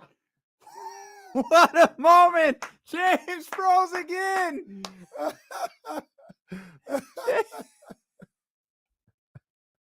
All right, man. We're getting out of here. James froze again. Oh, man. Amazing. We love y'all, man. We will see you guys.